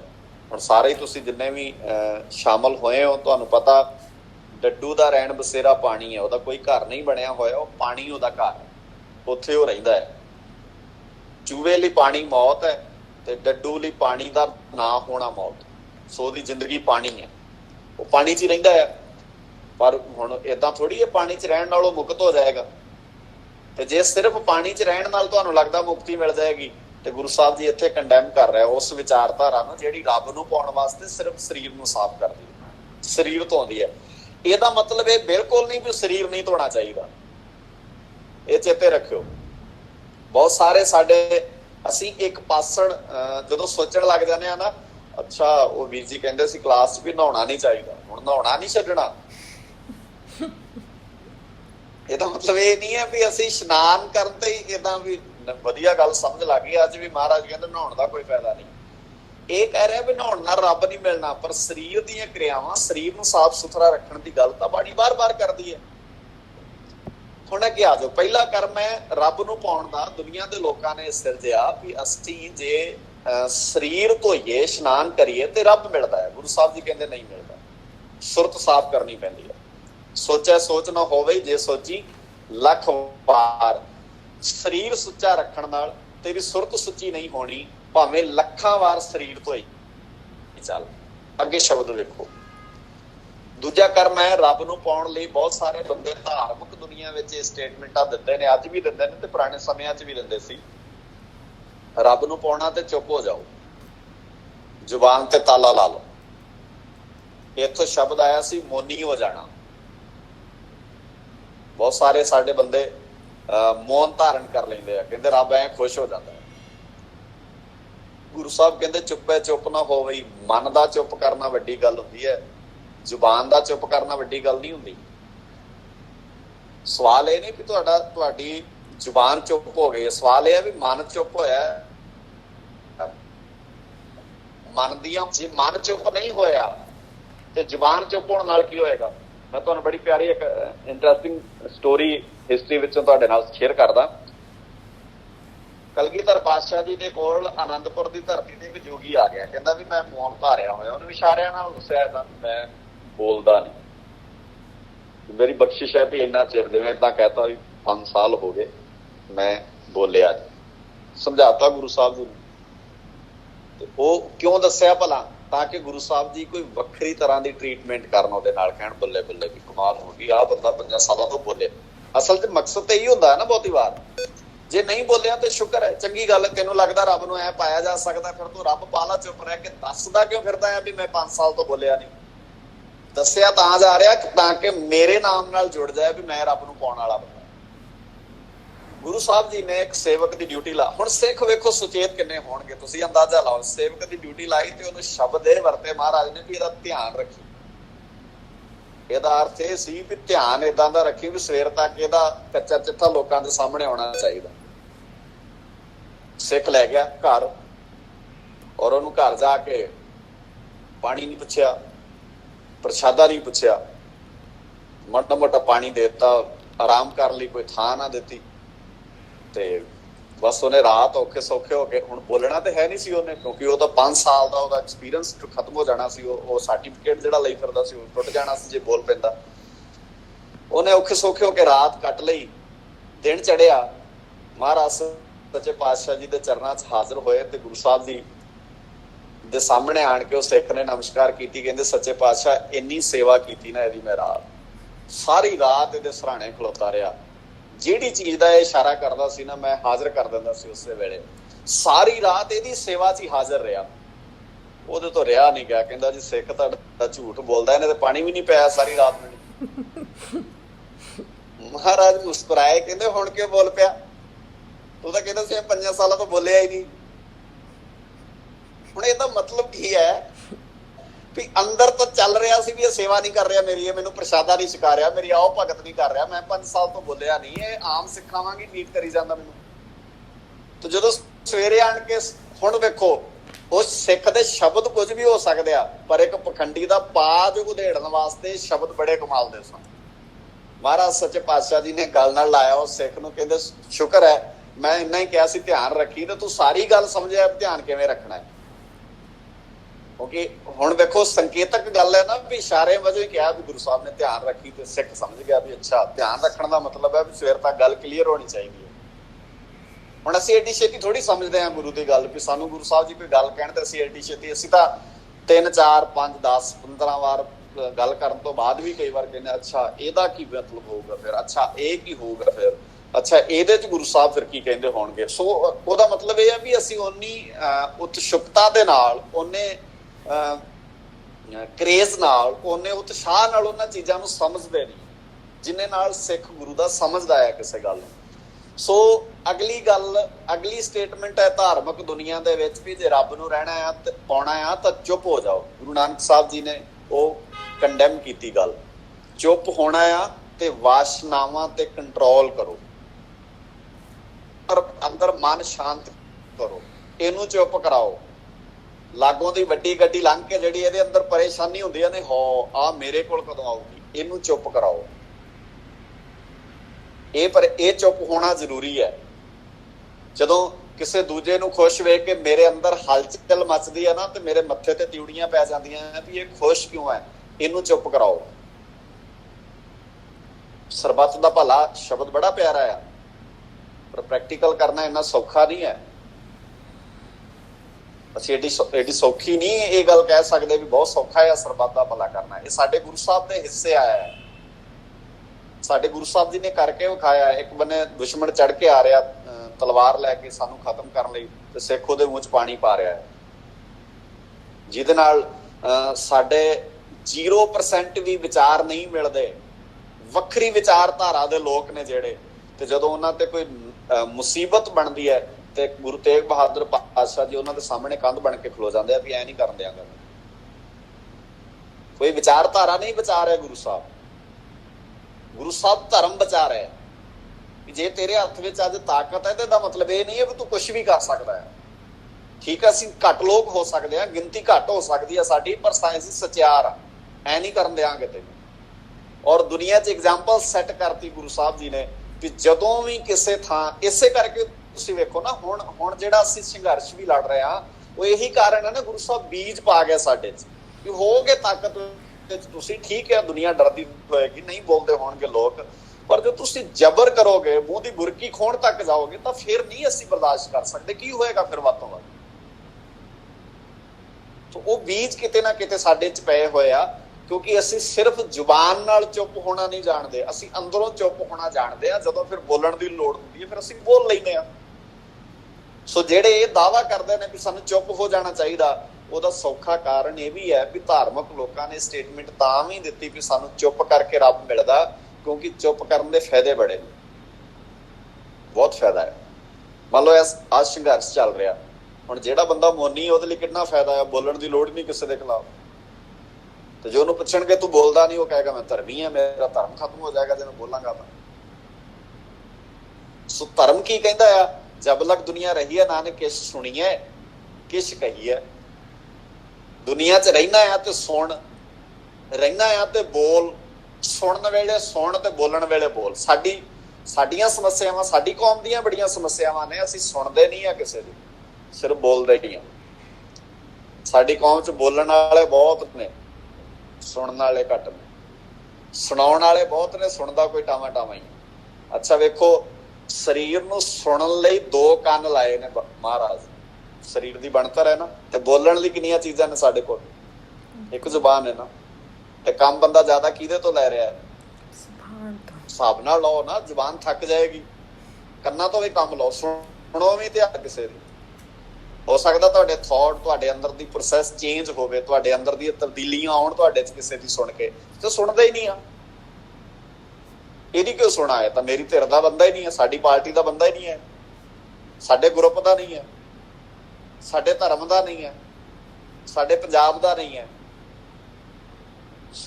ਕਿਵੇਂ ਗੱਲ? ਸਾਡੇ ਸ਼ਹਿਰ ਦਾ ਨਹੀਂ ਹੈ। ਪਿੰਡ ਵਾਲੇ ਕਹਿੰਦੇ ਸਾਡੇ ਪਿੰਡ ਦਾ ਨਹੀਂ ਹੈ। ਕਿਵੇਂ ਚ ਬਣੂਗੀ ਗੱਲ? ਪਿੰਡ ਵਾਲੇ ਕਹਿੰਦੇ ਅਸੀਂ ਕਿਉਂ ਸੁਣੀਏ ਪਿੰਡ ਵਾਲਿਆਂ ਦੀ, ਕਿਉਂਕਿ ਅਸੀਂ ਸ਼ਹਿਰੀ ਹਾਂ। ਸ਼ਹਿਰ ਵਾਲੇ ਕਹਿੰਦੇ ਅਸੀਂ ਕਿਉਂ ਸੁਣੀਏ ਸ਼ਹਿਰ ਵਾਲਿਆਂ ਦੇ, ਅਸੀਂ ਪਿੰਡ ਵਾਲੇ ਆ। ਨਹੀਂ ਭਾਈ, ਐ ਨਹੀਂ। ਸੁਣਨ ਦਾ ਕੰਮ ਵੱਧ ਕਰੋ ਤੇ ਬੋਲਣ ਦਾ ਕੰਮ ਘੱਟ ਕਰੀਏ। ਇੱਕ ਇਹ ਸਟੇਟਮੈਂਟ ਹੈ, ਗੁਰੂ ਸਾਹਿਬ ਜੀ ਇਹਨੂੰ ਵੀ ਕੰਡੈਮ ਕਰਦੇ, ਕਹਿੰਦੇ ਚੁੱਪੇ ਚੁੱਪ ਨਾ ਹੋਵੇ ਜੇ ਲਾਏ ਰਹਾ ਲਿਵ ਤਾਰ। ਤੂੰ ਲਗਾਤਾਰ ਚੁੱਪ ਕਰਕੇ ਬੈਠਾ ਰਹੇ, ਇਹਦੇ ਨਾਲ ਕੋਈ ਫਰਕ ਨਹੀਂ ਪੈਂਦਾ। ਅੱਗੇ ਵੇਖੋ, ਇੱਕ ਸਟੇਟਮੈਂਟ ਹੋਰ ਹੈ, ਰੱਬ ਭੁੱਖੇ ਰਹਿਣ ਨਾਲ ਰੀਝਦਾ ਹੈ। ਬਹੁਤ ਸਾਰੇ ਲੋਕ ਰੋਟੀ ਛੱਡ ਦਿੰਦੇ ਆ। ਗੁਰੂ ਸਾਹਿਬ ਕਹਿੰਦੇ ਭੁੱਖਿਆਂ ਭੁੱਖ ਨਾ ਉਤਰੀ ਜੇ ਬੰਨਾ ਪੁਰੀਆਂ ਭਾਰ। ਭੁੱਖੇ ਰਹਿਣ ਨਾਲ ਤੇਰੀ ਕਦੇ ਵੀ ਇਹ ਮਨਸ਼ਾ ਪੂਰੀ ਨਹੀਂ ਹੋਣ ਵਾਲੀ। ਤੇ ਇੱਥੇ ਸ਼ਬਦ ਮਹਾਰਾਜ ਵਰਤੇ, ਕਹਿੰਦੇ ਜਿਹੜੀ ਤ੍ਰਿਸ਼ਨਾ ਆ ਨਾ, ਜਿਹੜੀ ਭੁੱਖ ਹੈ ਨਾ, ਵੇਖੋ ਭੁੱਖ ਲੱਗਣਾ ਤੇ ਭੁੱਖ ਪੈਣਾ ਦੋ ਅਲੱਗ-ਅਲੱਗ ਚੀਜ਼ਾਂ ਨੇ। ਭੁੱਖ ਲੱਗੇ ਤੇ ਰੋਟੀ ਨਾਲ ਦੂਰ ਹੋ ਜਾਂਦੀ ਹੈ, ਪਰ ਜਿਹੜੇ ਬੰਦਿਆਂ ਨੂੰ ਭੁੱਖ ਪੈ ਜਾਏ ਉਹ ਕਦੀ ਪੂਰੀ ਨਹੀਂ ਹੁੰਦੀ। ਹੁਣ ਸਾਡੀ ਜੇ ਅਸੀਂ ਧਾਰਮਿਕ ਲੋਕਾਂ ਦੀ ਗੱਲ ਕਰੀਏ ਤੇ ਇਹਨਾਂ ਨੂੰ ਭੁੱਖ ਲੱਗੀ ਨਹੀਂ ਹੈ। ਭੁੱਖ ਲੱਗਦੀ ਹੈ ਸੜਕ ਦੇ ਕੰਢੇ ਬੈਠੇ ਗਰੀਬ ਬੰਦੇ ਨੂੰ, ਉਹ ਰੋਟੀ ਮੰਗਦਾ ਹੈ, ਰੋਟੀ ਖਾਂਦਾ ਹੈ, ਤ੍ਰਿਪਤ ਹੋ ਜਾਂਦਾ, ਕਹਿੰਦਾ ਪੇਟ ਭਰ ਗਿਆ। ਇਹਨਾਂ ਲੋਕਾਂ ਨੂੰ ਭੁੱਖ ਪੈ ਗਈ ਹੈ। ਭੁੱਖ ਪੈਣ ਕਰਕੇ ਇਹ ਲੋਕ ਸਭ ਕੁਝ ਦਾਅ ਤੇ ਲਾ ਦਿੰਦੇ। ਆਪਣੇ ਸ਼ਹਿਰ ਕਸਬੇ, ਤੁਸੀਂ ਕਹਿੰਦੇ ਏਦਾਂ ਸੁਣਦੇ ਨਹੀਂ ਕਈ ਵਾਰ ਵੀ ਫਲਾਨਾ ਬੰਦਾ ਪੁਲ ਖਾ ਗਿਆ, ਫਲਾਨਾ ਬੰਦਾ ਸੜਕ ਖਾ ਗਿਆ। ਸੜਕ ਕਿਵੇਂ ਖਾ ਗਿਆ? ਭੁੱਖ ਪੈ ਗਈ ਹੈ। ਦੇਸ਼ ਖਾ ਗਏ ਬੰਦੇ, ਕੌਮਾਂ ਖਾ ਗਏ ਬੰਦੇ, ਆਪਣਾ ਕਲਚਰ ਭਾਈਚਾਰਾ ਖਾ ਗਏ ਬੰਦੇ। ਸੋ ਇਹਦਾ ਮਤਲਬ ਇਹ ਭੁੱਖ ਪਈ ਹੋਈ ਲੋਕਾਂ ਦੀ ਨਿਸ਼ਾਨੀ ਹੈ। ਤੇ ਗੁਰੂ ਨਾਨਕ ਸਾਹਿਬ ਜੀ ਕਹਿੰਦੇ ਰੱਬ ਦੇ ਰਾਹ ਤੇ ਤੁਰਨ ਵਾਲੇ ਬੰਦੇ, ਇਹਨੂੰ ਭੁੱਖ ਲੱਗਦੀ ਹੈ, ਭੁੱਖ ਪੈਂਦੀ ਨਹੀਂ ਹੈ। ਤੇ ਭੁੱਖ ਲੱਗਣ ਦਾ ਪ੍ਰਬੰਧ ਹਰ ਵਿਅਕਤੀ ਕਰ ਸਕਦਾ। ਕੋਈ ਦੁਨੀਆ 'ਚ ਐਸਾ ਬੰਦਾ ਨਹੀਂ ਹੈ ਜਿਹੜਾ ਇਹਦੇ ਲਈ ਕੰਮ ਕਰੇ ਵੀ ਮੇਰੀ ਭੁੱਖ ਕਿਵੇਂ ਦੂਰ ਹੋਵੇ, ਮੈਂ ਭੁੱਖ ਮਿਟਾਵਾਂ ਕਿਵੇਂ। ਭੁੱਖ ਮਿਟਾਉਣ ਜੋਗੇ ਸਾਧਨ ਹੈਗੇ ਨੇ, ਪਰ ਸਾਨੂੰ ਭੁੱਖ ਪੈ ਗਈ ਹੈ। ਉਹ ਤ੍ਰਿਸ਼ਨਾ ਪੂਰੀ ਕਰਨ ਜੋਗੇ ਸਾਡੇ ਕੋਲ ਸਾਧਨ ਨਹੀਂ ਹੈਗੇ। ਉਹਦੇ ਲਈ ਬੇਈਮਾਨੀਆਂ, 2 ਨੰਬਰ ਦੇ ਕੰਮ ਜਿਹੜੇ ਆ ਉਹ ਕਰਨੇ ਪੈਂਦੇ ਆ। ਗੁਰੂ ਸਾਹਿਬ ਜੀ ਕਹਿੰਦੇ ਭੁੱਖਿਆਂ ਭੁੱਖ ਨਾ ਉਤਰੀ ਜੇ ਬੰਨਾ ਪੁਰੀਆਂ ਭਾਰ। ਸੈਂਕੜੇ, ਹਜ਼ਾਰਾਂ, ਅਰਬਾਂ ਖਰਬਾਂ ਇਕੱਠੇ ਕਰ ਲਓ, ਪਰ ਤ੍ਰਿਪਤ ਨਹੀਂ ਹੋਣਾ ਇਹਦੇ ਨਾਲ। ਰੱਜਿਆ ਨਹੀਂ ਜਾਣਾ। ਮਹਾਰਾਜ ਸੱਚੇ ਪਾਤਸ਼ਾਹ ਜੀ ਕਹਿੰਦੇ ਰੱਜ ਕਿੱਥੇ ਰਹੇ ਨੇ ਲੋਕ? ਸਾਸ ਖਟੇ ਲੱਖ ਕੋਟ ਤਾਵੇ, ਤ੍ਰਿਪਤ ਨਾ ਆਵੇ ਮਾਇਆ ਪਾਛੇ ਪਾਵੇ। ਜਿਹਦੇ ਕੋਲ 100 ਹੈ ਉਹ ਕਹਿੰਦਾ ਮੇਰੇ ਕੋਲ 1000 ਹੋਣੇ ਚਾਹੀਦੇ ਆ। ਜਿਹਦੇ ਕੋਲ 1000 ਉਹ ਕਹਿੰਦਾ ਲੱਖਾਂ 'ਚ ਹੋਣਾ ਚਾਹੀਦਾ, ਮੈਂ ਲੱਖਾਂ 'ਚ ਖੇਡੀਏ। ਜਿਹੜਾ ਲੱਖਾਂ 'ਚ ਹੈ ਉਹ ਕਹਿੰਦਾ ਮੈਂ ਕਰੋੜਾਂ 'ਚ, ਜਿਹੜਾ ਕਰੋੜਾਂ 'ਚ ਉਹ ਕਹਿੰਦਾ ਅਰਬਾਂ 'ਚ। ਇਹ ਤਾਂ ਖਤਮ ਹੀ ਨਹੀਂ ਹੋ ਰਹੀ ਦੌੜ ਦੁਨੀਆ। ਸੋ ਤ੍ਰਿਪਤ ਨਹੀਂ ਹੋਇਆ। ਗੁਰੂ ਸਾਹਿਬ ਸਾਨੂੰ ਸਕੂਨ ਦੀ ਗੱਲ ਸਿਖਾਉਂਦੇ। ਮਹਾਰਾਜ ਸੱਚੇ ਪਾਤਸ਼ਾਹ ਜੀ ਕਹਿੰਦੇ ਸਾਨੂੰ ਸਕੂਨ ਆਵੇ। ਵੇਖੋ ਚੇਤਾ ਰੱਖੋ, ਜਿਵੇਂ ਪਿੱਛੇ ਇੱਕ ਗੱਲ ਤੁਹਾਡੇ ਨਾਲ ਐਗਜ਼ਾਮਪਲ ਸਾਂਝੀ ਕੀਤੀ ਸੀ ਵੀ ਸਵਾਲ ਇਹ ਨਹੀਂ ਕਿ ਤੁਸੀਂ ਜ਼ੁਬਾਨ ਤੋਂ ਬੰਦ ਹੋ ਗਏ। ਸਵਾਲ ਇਹ ਹੈ ਵੀ ਅੰਦਰ ਵਾਲਾ ਜਿਹੜਾ ਮਨ ਹੈ ਨਾ ਉਹ ਰੱਜ ਜਾਏ। ਕਿਸੇ ਦੀ ਗੱਡੀ ਵੇਖ ਕੇ ਸਾਨੂੰ ਇਹ ਨਾ ਲੱਗੇ ਵੀ ਮੇਰੇ ਕੋਲ ਇਹ ਕਦੋਂ ਆਏਗੀ। ਜਿਹੜੀ ਕੋਲ ਹੈ ਨਾ, ਸ਼ੁਕਰ ਕਰੋ ਸੱਚੇ ਪਾਤਸ਼ਾਹ ਮੇਰੇ ਕੋਲ ਇਹ ਹੈਗੀ ਹੈ, ਕਈਆਂ ਲੋਕਾਂ ਕੋਲ ਇਹ ਵੀ ਨਹੀਂ। ਇਹਦੋਂ ਤੋਂ ਬਿਨਾਂ ਵੀ ਨੇ ਲੋਕ। ਮੈਂ ਬੜੀ ਵਾਰ ਕਹਿੰਦਾ ਹੁੰਦਾ ਵੀ ਜੇ ਤੁਸੀਂ ਉੱਪਰ ਦੀ ਥੱਲੇ ਦੀ ਗੱਲ ਨੂੰ ਧਿਆਨ ਨਾਲ ਸਮਝ ਲਓ, ਉੱਪਰ ਵੇਖਣ ਦੀ ਜਗ੍ਹਾ ਤੇ ਥੱਲੇ ਨੂੰ ਵੇਖਣਾ ਸ਼ੁਰੂ ਕਰ ਦਿਓ। ਲੋਕ ਕਿੱਦਾਂ ਵੇਖਦੇ ਆ, ਮੈਂ ਇਹਦੇ ਵਰਗਾ ਕਿੱਦਾਂ ਬਣਾਂਗਾ। ਦੌਲਤ ਕਰਕੇ ਕਹਿ ਰਿਹਾ ਮੈਂ, ਗੁਣਾ ਕਰਕੇ ਤਾਂ ਆਪਾਂ ਏਦਾਂ ਨਹੀਂ ਵੇਖਦੇ ਵੀ ਮੇਰੇ ਕੋਲ ਇਹਦੇ ਵਾਲੀਆਂ ਫੈਸਿਲਿਟੀਆਂ ਕਦੋਂ ਆਉਣਗੀਆਂ, ਇਹਦੇ ਵਾਲੀਆਂ ਕਦੋਂ ਆਉਣਗੀਆਂ। ਜੇ ਅਸੀਂ ਏਦਾਂ ਸੋਚਣ ਲੱਗ ਜਾਈਏ ਵੀ ਇਹਦੇ ਨਾਲੋਂ ਤੇ ਮੇਰੇ ਕੋਲ ਜ਼ਿਆਦਾ ਫੈਸਿਲਿਟੀਆਂ ਨੇ, ਇਹਦੇ ਕੋਲੋਂ ਤੇ ਜ਼ਿਆਦਾ ਸੁਵਿਧਾਵਾਂ ਨੇ ਮੇਰੇ ਕੋਲ, ਤੇ ਮੈਨੂੰ ਲੱਗਦਾ ਅਸੀਂ ਸੌਖੇ ਹੋ ਸਕਦੇ, ਜ਼ਿੰਦਗੀ ਸੁਖਾਲੀ ਹੋ ਸਕਦੀ ਹੈ। ਪਰ ਅਸੀਂ ਭਾਰ ਬੰਨਣ ਚ, ਇਕੱਠੇ ਕਰਨ ਵਿੱਚ ਮੁਹਾਰਤ ਹਾਸਲ ਕਰ ਬੈਠੇ ਹਾਂ। ਅਸੀਂ ਜੀਣ ਵਿੱਚ ਮੁਹਾਰਤ ਹਾਸਲ ਨਹੀਂ ਕੀਤੀ। ਸਤਿਗੁਰੂ ਜੀ ਅੱਗੇ ਸ਼ਬਦ ਵਰਦੇ, ਕਹਿੰਦੇ ਸਾਹਸ ਸਿਆਣਪਾਂ ਲੱਖ ਹੋਂ ਹੈ। ਹੁਣ ਇੱਕ ਚੀਜ਼ ਫਿਰ ਬੜੀ ਦਿਲਚਸਪ ਹੈ, ਵੇਖੋ ਮਹਾਰਾਜ ਕਹਿੰਦੇ ਸਿਆਣਪਾਂ ਕੰਮ ਨਹੀਂ ਆਉਂਦੀਆਂ। ਸਾਹਸ ਸਿਆਣਪਾਂ, ਹਜ਼ਾਰਾਂ ਹੀ ਸਿਆਣਪਾਂ, ਸਾਹਸ ਹਜ਼ਾਰਾਂ ਹੀ ਸਿਆਣਪਾਂ, ਲੱਖਾਂ ਹੀ ਸਿਆਣਪਾਂ। ਅੱਗੇ ਲੱਖ ਹੋਣ, ਲੱਖਾਂ ਹੀ ਹੋਣ ਤੇਰੇ ਕੋਲ, ਹਜ਼ਾਰਾਂ ਹੀ ਸਿਆਣਪਾਂ ਹੋਣ, ਤਾਂ ਇੱਕ ਨਾ ਚੱਲੇ ਨਾਲ। ਤੈਨੂੰ ਤੇਰੀ ਜ਼ਿੰਦਗੀ ਸੰਵਾਰਨ ਲਈ, ਤੈਨੂੰ ਸਕੂਨ ਦੇਣ ਲਈ, ਤੂੰ ਸਚਿਆਰ ਬਣ ਸਕੇ, ਤੇਰੇ ਚ ਮੈਲ ਨਾ ਆਵੇ, ਤੇਰੇ ਚ ਔਗਣ ਨਾ ਆਣ, ਤੂੰ ਰੱਜ ਜਾਏ, ਤ੍ਰਿਪਤ ਹੋ ਜਾਏ, ਤੇਰੀਆਂ ਵਾਸ਼ਨਾਵਾਂ ਰੁਕ ਜਾਣ, ਇਹਦੇ ਚ ਸਿਆਣਪ ਕੰਮ ਨਹੀਂ ਕਰਦੀ। ਹੁਣ ਇਹ ਚੇਤਾ ਰੱਖਿਓ, ਸਿਆਣਪ ਜ਼ਰੂਰੀ ਹੈ। ਇੱਥੇ ਮਹਾਰਾਜ ਕਹਿੰਦਾ ਸਿਆਣਪ ਕੰਮ ਨਹੀਂ ਆਉਂਦੀ। ਕਿਹੜੀ ਸਿਆਣਪ ਭਲਾ? ਜਿਹੜੀ ਉੱਤੇ ਮੈਂ ਕਿਹਾ ਸੀ ਲੜੀ ਨਾ ਟੁੱਟਣ ਦਿਓ। ਜਿਹੜੀ ਸਿਆਣਪ ਹੈ ਵੀ ਚੁੱਪ ਕਰਕੇ ਰੱਬ ਪਾਇਆ ਜਾ ਸਕਦਾ, ਜਿਹੜੀ ਸਿਆਣਪ ਸੀ ਵੀ ਨਹਾਉਣ ਨਾਲ ਰੱਬ ਮਿਲ ਜਾਂਦਾ, ਇਹੋ ਜਿਹੀਆਂ ਹਜ਼ਾਰਾਂ ਲੱਖਾਂ ਸਿਆਣਪਾਂ ਇਕੱਠੀਆਂ ਕਰ ਲਾ, ਪਰ ਇਸ ਨਾਲ ਪ੍ਰਮਾਤਮਾ ਨਾਲ, ਰੱਬ ਨਾਲ, ਗੋਡ ਨਾਲ ਤੇਰੀ ਸਾਂਝ ਨਹੀਂ ਪੈ ਜਾਣ ਵਾਲੀ, ਨਹੀਂ ਬਣਨੀ ਗੱਲ। ਕਿਆ ਮਹਾਰਾਜ ਨੇ ਬਾਣੀ ਚ, ਸਿਆਣਪ ਕਾਹੂ ਕਾਮਨਾਤ ਜਿਉ ਰੂਪੇ ਠਾਕੁਰ ਮੇਰੇ ਹੋਏ ਰਹੀ ਉਹ ਬਾਤ। ਬਾਣੀ ਚ ਕਿਹਾ ਤਜੋ ਸਿਆਣਪ ਸੁਰਜਨੋ, ਛੱਡ ਸਿਆਣਪੇ। ਹੁਣ ਸਿਆਣੇ ਹੋਣਾ ਆ, ਸਿਆਣੇ ਕਿੱਦਾਂ ਦੇ ਹੋਣਾ? ਵੀ ਸਾਡਾ ਮਨ ਚੁੱਪ ਹੋਵੇ, ਅਸੀਂ ਸਮਾਜ ਨੂੰ ਅੱਗੇ ਲਿਜਾਣ ਬਾਰੇ, ਸਮਾਜ ਨੂੰ ਖੂਬਸੂਰਤ ਬਣਾਉਣ ਬਾਰੇ ਕੰਮ ਕਰੀਏ।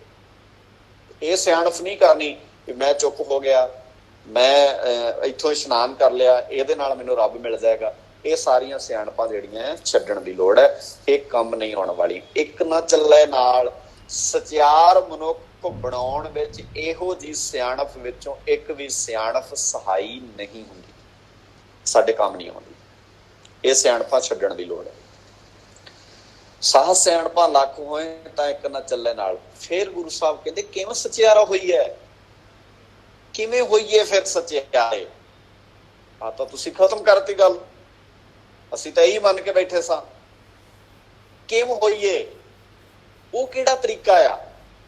ਤੇ ਮਹਾਰਾਜ ਸੱਚੇ ਪਾਤਸ਼ਾਹ ਜੀ ਕਹਿੰਦੇ ਕਿਵੇਂ ਕੂੜਾ ਟੁੱਟੇ ਪਾਲ, ਕਿਵੇਂ ਮੇਰੇ ਅੰਦਰੋਂ ਇਹ ਕੰਧ, ਇਹ ਜਿਹੜੀ ਬਾਉਂਡਰੀ ਹੋ ਗਈ ਹੈ, ਜਿਹੜਾ ਚਾਰ ਦੀਵਾਰੀ ਖਿੱਚ ਲਈ ਗਈ ਹੈ ਵੀ ਮੈਂ ਰੱਬ ਨਾਲ ਇੱਕਮਿਕ ਹੋ ਸਕਾਂ। ਮੈਂ ਤਾਂ ਚੁੱਪ ਰਹਿਣ ਨੂੰ ਸਿਆਣਾ ਮੰਨ ਰਿਹਾ, ਮੈਂ ਭੁੱਖੇ ਰਹਿਣ ਨੂੰ ਰੱਬ ਨੂੰ ਪਾਉਣਾ ਮੰਨ ਰਿਹਾ, ਮੈਂ ਇਸ਼ਨਾਨ ਕਰਨ ਨੂੰ ਰੱਬ ਨੂੰ ਪਾਉਣਾ। ਇਹ ਕਿਵੇਂ ਤੋੜੀਆਂ ਜਾਣ? ਇਹਨੂੰ ਤੋੜਨ ਦੀ ਲੋੜ ਹੈ। ਤੇ ਗੁਰੂ ਸਾਹਿਬ ਜੀ ਕਹਿੰਦੇ ਹੁਕਮ ਰਜ਼ਾਈ ਚੱਲਣਾ। ਬਸ ਗੁਰ ਪ੍ਰਸਾਦ, ਗੁਰੂ ਦੀ ਕਿਰਪਾ ਵਾਲੇ, ਪ੍ਰਮਾਤਮਾ ਵਾਲੇ ਗੁਣ ਆਪਣੀ ਜ਼ਿੰਦਗੀ ਸਤਾਰਨ ਕਰੀਏ। ਗੁਰ ਹੁਕਮ ਰਜ਼ਾਈ ਚੱਲਣਾ, ਨਾਨਕ ਲਿਖਿਆ ਨਾਲ। ਇਹ ਨਾਨਕ ਜੀ, ਇਹ ਫਾਈਨਲ ਹੈ ਗੱਲ, ਇਹ ਬਿਲਕੁਲ ਰਿਟਨ ਚ ਲੈ ਲਓ। ਜਿਵੇਂ ਆਪਾਂ ਆਪ ਕਹਿੰਦੇ ਆ ਨਾ, ਲਿਖਾ ਲਓ ਮੇਰੇ ਤੋਂ ਨੋਟ ਕਰਾ ਲਓ, ਮੇਰੇ ਤੋਂ ਭਾਵੇਂ ਸਟਾਂਪ ਤੇ ਲਿਖਾ ਲਓ। ਇਹ ਗੱਲ ਗੁਰੂ ਨਾਨਕ ਸਾਹਿਬ ਜੀ ਕਹਿੰਦੇ ਲਿਖਾ ਲਓ ਮੇਰੇ ਤੋਂ, ਲਿਖੀ ਹੈ ਗੱਲ, ਪੱਕੀ ਗੱਲ ਇਹ ਹੈ ਵੀ ਜਿੰਨਾ ਚਿਰ ਅਸੀਂ ਰਜਾ ਵਿੱਚ ਨਹੀਂ ਆਉਂਦੇ, ਜਿੰਨਾ ਚਿਰ ਅਸੀਂ ਭਾਣੇ ਵਿੱਚ ਨਹੀਂ ਆਉਂਦੇ, ਜਿੰਨਾ ਚਿਰ ਅਸੀਂ ਉਹਦੇ ਸ਼ੁਕਰ ਗੁਜ਼ਾਰ ਨਹੀਂ ਹੁੰਦੇ। ਤੇ ਉਹਦੇ ਸ਼ੁਕਰ ਗੁਜ਼ਾਰ ਕਿਵੇਂ ਹੋਇਆ ਜਾ ਸਕਦਾ? ਬਸ ਜਿਹੜੇ ਵੀ ਹਾਲਾਤਾਂ 'ਚ ਰੱਖੂਗਾ, ਚੜ੍ਹਦੀ ਕਲਾ 'ਚ ਰੱਖੂਗਾ। ਅਸੀਂ ਚੜ੍ਹਦੀ ਕਲਾ 'ਚ ਰਹਿਣ ਦੀ ਜਾਚ ਸਿੱਖੀਏ। ਬਹੁਤ ਸਾਰੇ ਸੌਖੀ ਐਗਜ਼ਾਮਪਲ, ਬਹੁਤ ਸਾਰੇ ਲੋਕ ਕਹਿੰਦੇ ਆ ਮੈਂ ਰੱਬ ਦਾ ਸ਼ੁਕਰ ਗੁਜ਼ਾਰ ਕਿਉਂ ਹੋਵਾਂ, ਰੱਬ ਨੇ ਮੈਨੂੰ ਕੀ ਦਿੱਤਾ ਹੈ? ਤੇ ਮੈਂ ਕਹਿੰਦਾ ਹੁੰਦਾ, ਜਿਹੜੀ ਜ਼ੁਬਾਨ ਨਾਲ ਤੂੰ ਕਹਿ ਰਿਹਾ ਨਾ ਰੱਬ ਨੇ ਮੈਨੂੰ ਕੀ ਦਿੱਤਾ ਆ, ਕਾਸ਼ ਤੇਰੇ ਕੋਲ ਇਹ ਜ਼ੁਬਾਨ ਨਾ ਹੁੰਦੀ ਤੇ ਇਹ ਸ਼ਬਦ ਕਹਿ ਨਹੀਂ ਸੀ ਜਾਣੇ ਤੇਰੇ ਕੋਲ। ਇਹਦਾ ਮਤਲਬ ਇਹ ਵੀ ਦਾਤ ਉਹਦੀ ਹੈ ਵੀ ਤੂੰ ਇਹ ਕਹਿ ਸਕਿਆ ਹੈ ਵੀ ਮੈਨੂੰ ਕੀ ਦਿੱਤਾ ਹੈ। ਤੇ ਸ਼ੁਕਰਗੁਜ਼ਾਰ ਹੋਣਾ ਹੋਵੇ ਤਾਂ ਅਸੀਂ ਆਪਣੇ ਮੇਰੀ ਕਾਇਆ ਜਿਹਦੇ ਕੋਲ, ਕਿਉਂਕਿ ਸਾਨੂੰ ਇਹਨਾਂ ਚੀਜ਼ਾਂ ਦੇ ਅਹਿਸਾਸ ਨਹੀਂ ਹੁੰਦੇ। ਜਿੱਦਣ ਤੁਹਾਡਾ ਹੱਥ ਪੈਰ ਕਿਤੇ ਸਕੋੜਿਆ ਜਾਏ, ਕਿਤੇ ਚੋਟ ਲੱਗ ਜਾਏ, ਸੱਟ ਲੱਗ ਜਾਏ ਨਾ ਹੱਥ ਤੇ, ਫਿਰ ਤੁਸੀਂ ਵੇਖੋ ਉਹਦੀ ਵੈਲਿਊ ਕੀ ਹੈ। ਪੱਗ ਬੰਨਣ ਤੋਂ ਇਹ ਬੰਦਾ ਆਤਰ ਹੋ ਜਾਊਗਾ ਜੇ ਹੱਥ ਤੇ ਸੱਟ ਲੱਗ ਜਾਏ। ਰੋਟੀ ਖਾਣ ਲਈ ਕਿਸੇ ਨੂੰ ਕਹਿਣਾ ਪਊਗਾ ਬੁਰਕੀ ਤੋੜ ਦੇ, ਮੇਰੇ ਮੂੰਹ ਚ ਪਾ ਦੇ। ਹੋ ਗਏ ਨਾ, ਅਸੀਂ ਸਹਾਰਾ ਲੱਭਣਾ ਪਿਆ ਨਾ ਸਾਨੂੰ। ਗੁਰੂ ਸਾਹਿਬ ਨੇ ਸਾਨੂੰ ਖੂਬਸੂਰਤ ਸਰੀਰ ਦਿੱਤਾ ਆ, ਕੁਛ ਵੀ ਨਾ ਦੇਵੇ ਫਿਰ ਅਸੀਂ ਚੜ੍ਹਦੀ ਕਲਾ 'ਚ ਰਹਿ ਸਕਦੇ। ਸੋ ਇਹ ਇਸ ਤਰ੍ਹਾਂ ਦੀ ਬਾਤ ਗੁਰੂ ਸਾਹਿਬ ਦੀ ਬਾਣੀ ਵਿੱਚ ਸਾਨੂੰ ਸਮਝਾਉਂਦੇ ਆ। ਅੱਜ ਇੱਥੇ ਹੀ ਮੈਨੂੰ ਲੱਗਦਾ ਸਾਨੂੰ ਸਮਾਪਤੀ ਕਰਨੀ ਚਾਹੀਦੀ ਹੈ। ਕੋਸ਼ਿਸ਼ ਕਰਾਂਗੇ, ਵੇਖੋ ਮੈਂ ਯਤਨ ਕਰੂੰਗਾ, ਗੌਰਵ ਵੀਰ ਨਾਲ ਵੀ ਮੈਂ ਗੱਲ ਕਰਦਾ ਸੀ ਅੱਜ ਵੀ ਆਪਾਂ ਕੋਸ਼ਿਸ਼ ਕਰਾਂਗੇ ਥੋੜਾ ਅਰਥਾਂ ਨੂੰ ਸੰਖੇਪ ਕਰੀਏ। ਗੌਰਵ ਵੀਰ ਦਾ ਵੀ ਸੁਝਾਅ ਸੀਗਾ ਕਿ ਆਪਾਂ ਥੋੜਾ ਜਿਹਾ ਸੰਖੇਪ ਕਰੀਏ, ਪਰ ਅਜੇ ਸ਼ੁਰੂਆਤ ਆ, ਥੋੜੇ ਦਿਨ ਸਾਨੂੰ ਲੱਗਣਗੇ, ਫਿਰ ਆਪਾਂ ਹੌਲੀ ਹੌਲੀ ਹੋਰ ਸੰਖੇਪ ਹੋ ਜਾਵਾਂਗੇ ਤੇ ਕੋਸ਼ਿਸ਼ ਕਰਾਂਗੇ ਆਪਾਂ 2 ਪੌੜੀਆਂ ਜੇ ਵਿਚਾਰੀਆਂ ਜਾਣ। ਕਿਤੇ ਕਿਤੇ ਹੋ ਸਕਦਾ ਏਦਾਂ ਦੀ ਵੀ ਨੌਬਤ ਆਵੇ ਵੀ ਆਪਾਂ 1 ਪੌੜੀ ਨੂੰ ਵੀ 2 ਦਿਨ ਲੱਗ ਜਾਣ ਤੇ ਕਿਤੇ 2 ਪੌੜੀਆਂ 3 ਪੌੜੀਆਂ 1 ਦਿਨ 'ਚ ਵੀ ਵਿਚਾਰੀਆਂ ਜਾ ਸਕਦੀਆਂ। ਸੋ ਸਾਡੇ ਤੇ ਏਦਾਂ ਕਿਸੇ ਦਾ ਖੁੰਡਾ ਵੀ ਨਹੀਂ ਹੈ ਤੇ ਅਸੀਂ ਸਮਝਣਾ ਵੀ ਹੈ ਛੇਤੀ। ਏਦਾਂ ਜਿਹੜੀ ਆ ਸਾਡੀ ਸਾਂਝ ਵੀ ਬਣੀ ਰਵੇ, ਆਪਾਂ ਜੁੜੇ ਵੀ ਰਹੀਏ ਸਾਰੇ ਤੇ ਕੋਸ਼ਿਸ਼ ਕਰੀਏ। ਹੋਰ ਬਹੁਤ ਕੁਝ ਆ ਫਿਰ ਸਮਝਾਉਣ ਵਾਲਾ, ਆਪਾਂ ਉਹਦੇ ਤੇ ਚਰਚਾ ਕਰ ਸਕਦੇ ਹਾਂ। ਸਾਰਿਆਂ ਦਾ ਧੰਨਵਾਦ। ਮੇਰੇ ਵੱਲੋਂ ਭੁੱਲ ਚੁੱਕ ਲਈ ਖਿਮਾ ਹੈ, ਜੇ ਕੋਈ ਗਲਤੀ ਹੋਈ ਤੇ ਮੇਰੀ ਸਮਝ ਕੇ ਮਾਫ ਕਰ ਦਿਓ। ਜੇ ਕੋਈ ਗੱਲ ਚੰਗੀ ਲੱਗੀ ਹੋਵੇ ਤਾਂ ਉਹ ਮੇਰੀ ਨਹੀਂ ਹੈ, ਉਹ ਗੁਰੂ ਨਾਨਕ ਸਾਹਿਬ ਜੀ ਦੀ ਹੈ। ਉਹਨੂੰ ਜ਼ਿੰਦਗੀ ਦਾ ਹਿੱਸਾ ਬਣਾਈਏ, ਆਪਾਂ ਯਤਨ ਕਰੀਏ ਉਹਦੇ ਤੇ ਚੱਲੀਏ। ਧੰਨਵਾਦ ਜੀ। ਵਾਹਿਗੁਰੂ ਜੀ ਕਾ ਖਾਲਸਾ, ਵਾਹਿਗੁਰੂ ਜੀ ਕੀ ਫਤਿਹ ਜੀ। ਵਾਹਿਗੁਰੂ ਜੀ ਧੰਨਵਾਦ ਵੀਰੇ, ਬਹੁਤ ਬਹੁਤ। ਮੈਨੂੰ ਲੱਗਦਾ ਕਿ ਅੱਜ ਜਿਹੜੀ ਪੌੜੀ ਦਾ ਸਟਰਕਚਰ ਸੀ ਨਾ, ਕਿੰਨਾ ਵਧੀਆ ਸਟਰਕਚਰ ਦੇ ਤਰੀਕੇ ਨਾਲ ਅੱਜ ਦੀ ਜਿਹੜੀ ਅੱਜ ਕਲਾਸ ਚੱਲੀ ਹੈ, ਜਿਵੇਂ ਅਸੀਂ ਪਹਿਲੀ ਪੌੜੀ ਨੂੰ ਸਮਝਿਆ, ਮੈਨੂੰ ਲੱਗਦਾ ਹੈ ਕਿ 1-1 ਮਿੰਟ ਦੇ ਵਿੱਚ ਮੈਨੂੰ ਐਵੇਂ ਫੀਲ ਹੋ ਰਿਹਾ ਸੀ ਕਿ ਮੈਂ ਸੱਚੀ ਉਹ ਪੌੜੀ ਚੜ ਰਿਹਾ, ਮੈਂ 1-1 ਕਦਮ ਉੱਪਰ ਵਧਾ ਰਿਹਾ ਹਰ ਗੱਲ ਨੂੰ ਸਮਝਣ ਤੋਂ ਬਾਅਦ। ਸੋ ਲਾਸਟ ਵਿੱਚ ਜਿਹੜੀ ਗੱਲ ਹੋਈ ਹੈ ਨਾ ਕਿ ਕਿਵ ਸਚਿਆਰਾ ਹੋਈ ਹੈ ਕਿ ਕੂੜਾ ਟੁੱਟਿਆ ਬਾਅਦ, ਤੇ ਮੈਨੂੰ ਲੱਗਦਾ ਕਿ ਬਸ ਉਹੀ ਗੱਲ ਨੂੰ ਜੇ ਆਪਾਂ ਗ੍ਰਾਸ ਕਰਕੇ ਜਾਈਏ ਨਾ ਕਿ ਪ੍ਰਮਾਤਮਾ ਦੀ ਰਜ਼ਾ ਦੇ ਵਿੱਚ ਚੱਲਣਾ ਹੋਏ ਤੇ ਬਸ ਜੇ ਉੱਥੇ ਹੀ ਚੱਲ ਲਈਏ ਆਪਾਂ ਤੇ ਸਾਰੀ ਗੱਲ ਆਪੇ ਹੀ ਸੈੱਟ ਹੋ ਜਾਂਦੀ ਹੈ। ਫਿਰ ਨਾ ਸਾਨੂੰ ਚੁੱਪ ਰਹਿਣ ਦੀ ਲੋੜ ਹੈ, ਨਾ ਸਾਨੂੰ ਭੁੱਖੇ ਰਹਿਣ ਦੀ ਲੋੜ ਹੈ ਨਾ ਸਾਡੇ ਅੰਦਰ ਦੀਆਂ ਤ੍ਰਿਸ਼ਨਾਵਾਂ ਵੀ ਬੁੱਝ ਜਾਣੀਆਂ, ਸਾਡੇ ਅੰਦਰ ਆਪੇ ਸਭ ਕੁਝ ਸੈੱਟ ਹੋ ਜਾਣਾ ਜਿਸ ਦਿਨ ਅਸੀਂ ਬਿਲੀਵ ਕਰ ਲਿਆ। ਤੇ ਮੈਨੂੰ ਵੀਰੇ ਦੀ ਐਗਜ਼ਾਮਪਲ ਬੜੀ ਵਧੀਆ ਲੱਗ ਰਹੀ ਸੀ ਕਿ ਜਿਸ ਦਿਨ ਮੈਨੂੰ ਰਾਹ ਚਲਦੀ ਗੱਡੀ ਦੇਖ ਕੇ ਇਹ ਲੱਗਣਾ ਬੰਦ ਹੋ ਗਿਆ ਕਿ ਮੈਨੂੰ ਇਹ ਚਾਹੀਦੀ ਹੈ ਕਿ ਇਹਦੇ ਕੋਲ ਕਿਉਂ ਹੈ, ਉਸ ਦਿਨ ਸਮਝ ਲਓ ਕਿ ਆਪਾਂ ਸਹੀ ਰਾਹ ਪੈ ਗਏ ਹਾਂ, ਕਿਉਂਕਿ ਸਾਡੇ ਅੰਦਰ ਉਹ ਥਾਟਸ ਆਉਂਦੇ ਹੀ ਆਉਂਦੇ ਆ ਕੰਪੀਟੀਸ਼ਨ ਦੇ। ਤੇ ਮੈਨੂੰ ਲੱਗਦਾ ਕਿ ਬਹੁਤ ਹੀ ਵਧੀਆ ਲੱਗਦਾ। ਸੋ ਆਪਣੇ ਸਾਰੇ ਫੀਡਬੈਕਸ ਨਾ ਜਲਦੀ ਚੈਟ ਬਾਕਸ ਦੇ ਵਿੱਚ ਦੇ ਦਿਓ ਅੱਜ ਦੀ ਕਲਾਸ ਦੇ, ਤੇ ਜਿਨ੍ਹਾਂ ਦੇ ਕੋਈ ਸਵਾਲ ਹੈ ਆਪਾਂ 2 ਮਿੰਟ ਬਾਅਦ ਫਿਰ ਸਵਾਲ ਲੈਣੇ ਆ। ਪਹਿਲੇ ਫਟਾਫਟ ਸਾਰੇ 1 ਵਰਡ 2 ਵਰਡ ਦੇ ਵਿੱਚ ਆਪਣੇ ਫੀਡਬੈਕਸ ਚੈਟ ਬਾਕਸ ਦੇ ਵਿੱਚ ਦੇ ਦਿਓ, ਕਿਉਂਕਿ ਇਹ ਬੜੇ ਜ਼ਰੂਰੀ ਹੁੰਦੇ ਆ। ਤੇ ਕਲਾਸ ਦੇ ਵਿੱਚ ਅੱਜ ਕਿਵੇਂ ਲੱਗਿਆ ਜੀ, ਸਾਰੇ ਜਲਦੀ ਚੈਟ ਬਾਕਸ ਦੇ ਵਿੱਚ ਦੱਸ ਦਿਓ। ਤੇ ਜਿਹਦੇ ਕੋਈ ਸਵਾਲ ਹੈ ਉਹ ਆਪਣੇ ਸਵਾਲ ਨਾਲ ਦੀ ਨਾਲ ਤਿਆਰ ਰੱਖਣ ਜੀ। ਸਿਰਫ ਸਵਾਲ,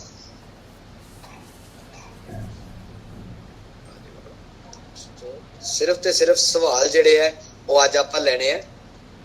ਤੇ ਜਿਨ੍ਹਾਂ ਦੇ ਕੋਈ ਸਵਾਲ ਹੋਣ ਉਹ ਹੈਂਡ ਰੇਜ਼ ਕਰ ਸਕਦੇ ਆ, ਮੈਂ ਰੈਕਗਨਾਈਜ਼ ਇੱਧਰੋਂ ਕਰ ਲੂੰਗਾ ਜੀ।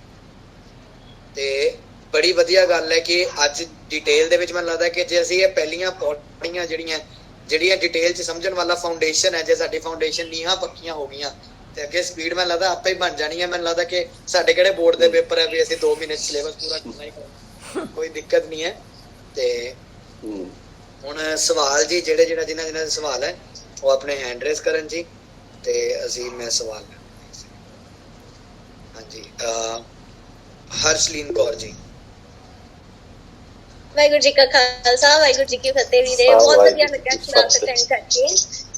ਤੇ ਮੇਰਾ ਇੱਕ ਕੁਐਸਚਨ ਹੈ, ਤੁਸੀਂ ਸਟਾਰਟਿੰਗ ਇੱਕ ਵਰਡ ਯੂਜ਼ ਕੀਤਾ ਸੀ ਕਿ ਜਿਹੜਾ ਮੂਲ ਮੰਤਰ ਹੈ ਉਹ ਮੰਗਲਾ ਰੂਪ ਦੇ ਵਿੱਚ ਆਇਆ ਹੈ, ਤਾਂ ਉਸ ਮੰਗਲਾ ਰੂਪ ਦਾ ਕੀ ਅਰਥ ਹੈ ਤੇ ਆਪਾਂ ਨੂੰ ਕਿੱਦਾਂ ਪਤਾ ਲੱਗਦਾ ਹੈ ਕਿ ਜਿਹੜਾ ਮੂਲ ਮੰਤਰ ਹੈ ਉਹ ਜਪਜੀ ਸਾਹਿਬ ਬਾਣੀ ਦਾ ਪਾਠ ਹੈ ਜਾਂ ਨਹੀਂ ਹੈ? ਇੱਕ ਤਾਂ ਮੰਗਲਾ ਚਰਨ ਦਾ ਮਤਲਬ ਹੁੰਦਾ ਆ ਵੀ ਜਿਹੜਾ ਖੁਸ਼ੀ ਦਾ ਉਹ ਪਲ ਜਿਹੜਾ ਗੁਰੂ ਸਾਹਿਬ ਜੀ ਨੇ ਉਹਦੇ 'ਚ ਦਰਸਾਇਆ ਆ। ਤੇ ਅਸੀਂ ਬਹੁਤ ਵਾਰ ਤੁਸੀਂ ਵੇਖਿਆ ਹੋਣਾ, ਜਿਵੇਂ ਆਪਾਂ ਨਾ ਹੁਕਮਨਾਮਾ ਲੈਣ ਤੋਂ ਪਹਿਲਾਂ ਕਹਿੰਦੇ ਆ ਵੀ ਆਪਾਂ ਮੰਗਲਾ ਚਰਨ ਪੜ੍ਹਦੇ ਆ ਪਹਿਲਾਂ ਇੱਕ ਪੰਕਤੀ ਦਾ। ਤੋ ਇਸ ਮੂਲ ਮੰਤਰ ਨੂੰ ਇਸ ਤਰ੍ਹਾਂ ਕਈ ਵਾਰ ਸ਼ਬਦਾਂ 'ਚ ਵਰਤਿਆ ਜਾਂਦਾ ਵੀ ਇਹ ਗੁਰੂ ਗ੍ਰੰਥ ਸਾਹਿਬ ਜੀ ਦਾ ਮੰਗਲਾ ਚਰਨ ਹੈ, ਇਹਦੇ ਆਲੇ ਦੁਆਲੇ ਸਾਰੀ ਗੱਲ ਘੁੰਮਦੀ ਹੈ। ਤੇ ਦੂਜੀ ਗੱਲ ਇਹਦਾ ਪਤਾ ਕਿਵੇਂ ਲੱਗਦਾ ਆ ਵੀ ਇਹ ਇੱਕ ਜਪਜੀ ਸਾਹਿਬ ਦਾ ਪਾਠ ਨਹੀਂ, ਸਾਰੇ ਗੁਰੂ ਗ੍ਰੰਥ ਸਾਹਿਬ ਦੇ ਵਿੱਚ ਇਹਦਾ ਵੱਖ-ਵੱਖ ਥਾਵਾਂ ਤੇ ਰੋਲ ਹੈ। ਉਹਦਾ 533 ਵਾਰ ਗੁਰੂ ਗ੍ਰੰਥ ਸਾਹਿਬ 'ਚ ਇਹ ਕੰਪਲੀਟ ਮੂਲ ਮੰਤਰ ਆਇਆ ਕਈ ਸਰੂਪਾਂ ਦੇ ਵਿੱਚ।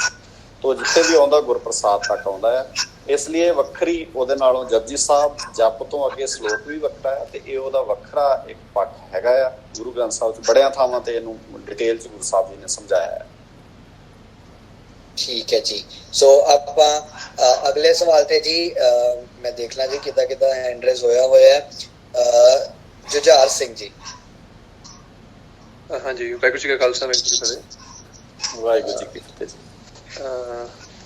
ਹਾਂਜੀ ਵੀਰ ਜੀ, ਮੈਂ ਇਹ ਪੁੱਛਣਾ ਕਹਿਣਾ ਚਾਹੁੰਦਾ ਸੀ, ਸੁਜੈਸ਼ਨ ਸੀ ਲਿਟਲ, ਜਿਵੇਂ ਤੁਸੀਂ ਮੇਰੇ ਸਵਾਲ ਜਸਟ ਸਵਾਲ ਦੇ ਦਿਓ ਜੀ, ਦੇ ਦਿਓ ਸੁਜੈਸ਼ਨ, ਦੇ ਦਿਓ। ਜਿਵੇਂ ਇਹਦੇ ਅੰਦਰ ਕੋਈ ਰਿਕਾਰਡਿੰਗ ਦਾ ਆਪਸ਼ਨ ਹੋਏਗਾ, ਕਦੇ ਕਦੇ ਸਾਡੇ ਵਰਡਸ ਕਾਫੀ ਅੱਛੇ ਵਰਡਸ ਯੂਜ਼ ਹੁੰਦੇ ਨੇ ਤੇ ਉਹ ਲਿਖੇ ਨਹੀਂ ਜਾਂਦੇ ਨਾਲ ਤੇ ਬਟ ਬਾਅਦ ਚ ਉਹਨੂੰ ਆਪਾਂ ਦੁਬਾਰਾ ਸੁਣ ਸਕਦੇ ਹਾਂ। ਬਹੁਤ ਚੰਗਾ ਸੁਝਾਅ ਹੈ ਜੀ, ਤੇ ਇਹ 100% ਹੋਏਗਾ। ਕੁਝ ਮੋਰਚੇ ਕਰਕੇ ਮੈਂ ਕਰ ਨਹੀਂ ਸੀ ਪਾ ਰਿਹਾ। ਨੈਕਸਟ ਸੈਸ਼ਨ ਨੂੰ ਅਸੀਂ YouTube ਤੇ ਨਾਲ ਦੀ ਨਾਲ ਸਟ੍ਰੀਮ ਕਰਨ ਦੀ ਕੋਸ਼ਿਸ਼ ਕਰਾਂਗੇ ਤੇ ਜਾਂ ਫਿਰ ਰਿਕਾਰਡ ਕਰਕੇ ਫਿਰ ਸਟ੍ਰੀਮ ਕਰਾਂਗੇ, ਤਾਂ ਕਿ ਉਹ ਇੰਟਰਨੈਟ ਤੇ ਹਮੇਸ਼ਾ ਲਈ ਸਾਡੀ ਜਿਹੜੀ ਇਹ ਕਲਾਸ ਹੈ ਉਹ ਰਹਿ ਜਾਏਗੀ। ਤਾਂ ਜਦ ਵੀ ਫਿਰ ਵਾਪਸ ਜਾ ਕੇ ਉਹ ਤੋਂ ਸਮਝਣਾ ਹੈ ਉਹ ਸਮਝਿਆ ਜਾਏਗਾ। ਅਗਲੀ ਵਾਰ ਤੋਂ ਅਸੀਂ ਇਹਨੂੰ ਨਾਲ ਦੀ ਨਾਲ YouTube ਤੇ ਸਟ੍ਰੀਮ ਕਰ ਲਿਆ ਕਰਾਂਗੇ। ਹਾਲੇ ਤੱਕ ਫੋਨ ਤੇ ਸੀਗਾ 2 ਕਲਾਸਾਂ, ਨੈਕਸਟ ਟਾਈਮ ਤੋਂ ਫਿਰ ਮੇਰੇ ਕੋਲ ਲੈਪਟਾਪ ਵਗੈਰਾ ਹੋਇਆ ਕਰੇਗਾ ਤੇ ਉਹਦੇ ਤੇ ਆਪਾਂ ਕਰ ਲਿਆ ਕਰਾਂਗੇ। ਇਹ 100% ਹੋ ਜਾਏਗਾ ਜੀ ਅਗਲੀ ਕਲਾਸ ਤੋਂ। ਹਾਂਜੀ, ਇਸ ਤੋਂ ਬਾਅਦ ਹਰਲੀਨ ਕੌਰ ਜੀ ਦਾ ਸਵਾਲ ਹੈ ਜੀ। ਹਰਲੀਨ ਕੌਰ ਜੀ।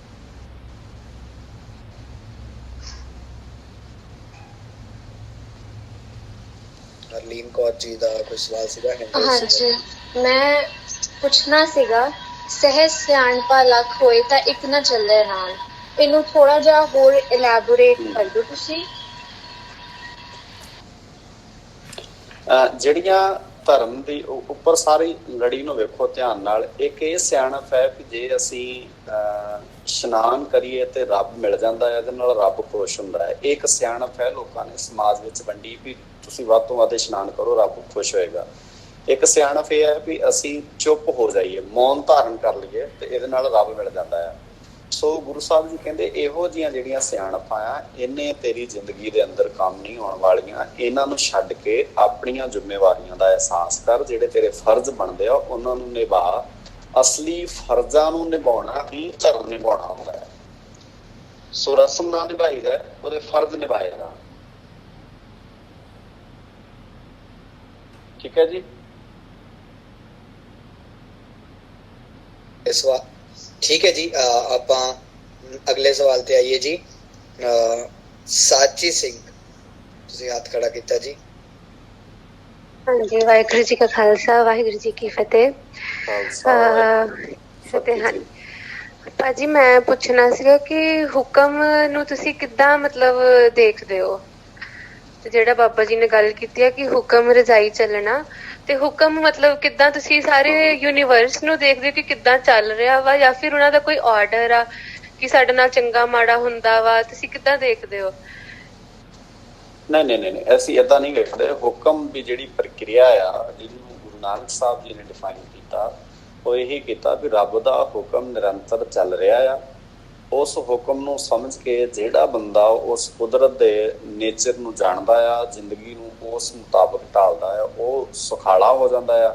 ਜਿਹੜਾ ਉਸ ਕੁਦਰਤ ਦੇ ਨਿਯਮ ਨੂੰ ਨਹੀਂ ਸਮਝਦਾ ਉਹ ਪਰੇਸ਼ਾਨ ਹੁੰਦਾ ਹੈ। ਅਸੀਂ ਏਦਾਂ ਹੀ ਲੈਂਦੇ ਹਾਂ, ਔਰ ਗੁਰੂ ਨਾਨਕ ਸਾਹਿਬ ਜੀ ਏਦਾਂ ਹੀ ਲੈਂਦੇ। ਇਹਦਾ ਮਤਲਬ ਜੇ ਸਾਡੇ ਨਾਲ ਕੁਛ ਮਾੜਾ ਵੀ ਹੁੰਦਾ ਤੇ ਮਤਲਬ ਉਹ ਵੀ ਹੁਕਮ ਹੀ ਆਪਾਂ ਕਹਿ ਦਿੰਦੇ ਆ? ਨਹੀਂ, ਵੇਖੋ, ਮਾੜਾ ਜਦੋਂ ਹੁੰਦਾ ਆ ਤਾਂ ਇਹ ਰੱਬ ਦਾ ਹੁਕਮ ਨਹੀਂ ਹੈ, ਉਹਨੂੰ ਸਮਝੀਏ ਆਪਾਂ। ਜੇ ਰੱਬ ਦਾ ਹੁਕਮ ਹੈ ਤਾਂ ਇਹਦਾ ਮਤਲਬ ਹੈ ਮੇਰਾ ਕੋਈ ਗੁਨਾਹ ਨਹੀਂ, ਫਿਰ ਬਹੁਤ ਕੁਝ ਬਰੀ ਹੋ ਜਾਊਗਾ। ਸਾਰਾ ਕੁਝ ਸੰਸਾਰ ਦੇ ਵਿੱਚ ਜਿੰਨਾ ਵੀ ਕ੍ਰਾਈਮ ਹੈ ਜਾਂ ਸਾਰਾ ਕੁਛ ਹੈ, ਇਹਦਾ ਮਤਲਬ ਰੱਬ ਦੇ ਹੁਕਮ ਨਾਲ ਹੋ ਰਿਹਾ ਹੈ। ਤਾਂ ਬਹੁਤ ਹੋਰ ਬੰਨੇ ਨੂੰ ਕਹਾਣੀ ਚੱਲ ਜੂਗੀ। ਫਿਰ ਸਚਿਆਰ ਪੱਖ ਦੀ ਗੱਲ ਤੇ ਗੁਰੂ ਨਾਨਕ ਸਾਹਿਬ ਜੀ ਦੀ ਰਹਿ ਨਹੀਂ ਜਾਊਗੀ।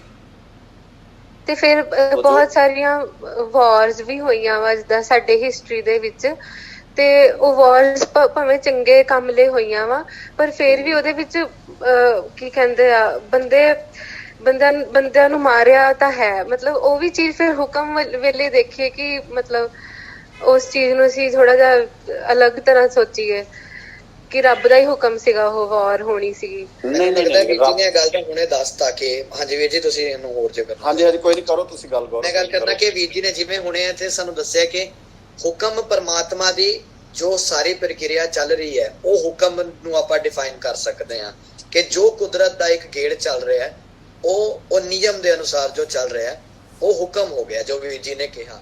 ਤੇ ਜੋ ਗਲਤ ਚੀਜ਼ਾਂ ਵਿੱਚ ਇਨਸਾਨ ਦੀ ਆਪਣੀ ਸੋਚ ਦੇ ਕਾਰਨ ਆਈਆਂ, ਜੇ ਆਪਾਂ ਉਹਨੂੰ ਹੁਕਮ ਦਾ ਪਾਵਾਂਗੇ ਵਿੱਚ, ਤਾਂ ਫਿਰ ਕਿਤੇ ਨਾ ਕਿਤੇ ਇਨਸਾਨ ਦੇ ਅੰਦਰ ਦੇ ਜੋ ਗਲਤ ਕੰਮ ਹੈ ਉਹ ਬਰੀ ਹੋ ਜਾਣਗੇ। ਮਤਲਬ ਉਹਨੂੰ ਆਪਾਂ ਨਹੀਂ ਕਰ ਸਕਦੇ ਕਿ ਇਨਸਾਨ ਦੀਆਂ ਖੜੀਆਂ ਕੀਤੀਆਂ ਸਮੱਸਿਆਵਾਂ ਦੀਆਂ ਜੰਗਾਂ ਜਾਂ ਹੋਰ ਇਨਸਾਨ ਵੱਲੋਂ ਖੜੀਆਂ ਕੀਤੀਆਂ ਗਈਆਂ ਮੁਸ਼ਕਲਾਂ ਉਹ ਹੁਕਮ ਨਹੀਂ ਹੈ।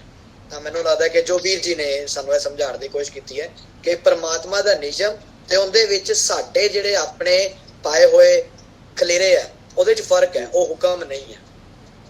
ਬਿਲਕੁਲ, ਜਿਵੇਂ ਜੰਗਾਂ ਦੀ ਗੱਲ ਤੁਸੀਂ ਭੈਣ ਜੀ ਕਰਦੇ ਹੋ ਨਾ, ਜੇ ਆਪਾਂ ਸਾਹਿਬਜ਼ਾਦਿਆਂ ਦੀ ਗੱਲ ਕਰ ਲੈਂਦੇ ਹਾਂ, ਵੱਡੇ ਸਾਹਿਬਜ਼ਾਦਿਆਂ ਦੀ, ਉਹ ਜੰਗ ਵਿੱਚ ਸ਼ਹਾਦਤ ਦਾ ਜਾਮ ਪੀਂਦੇ ਆ ਤੇ ਉਹਦਾ ਦੋਸ਼ੀ ਜਿਹੜਾ ਵਾ ਉਹ ਵਜ਼ੀਰ ਖਾਂ ਆ, ਨਾ ਕਿ ਰੱਬ ਹੈ।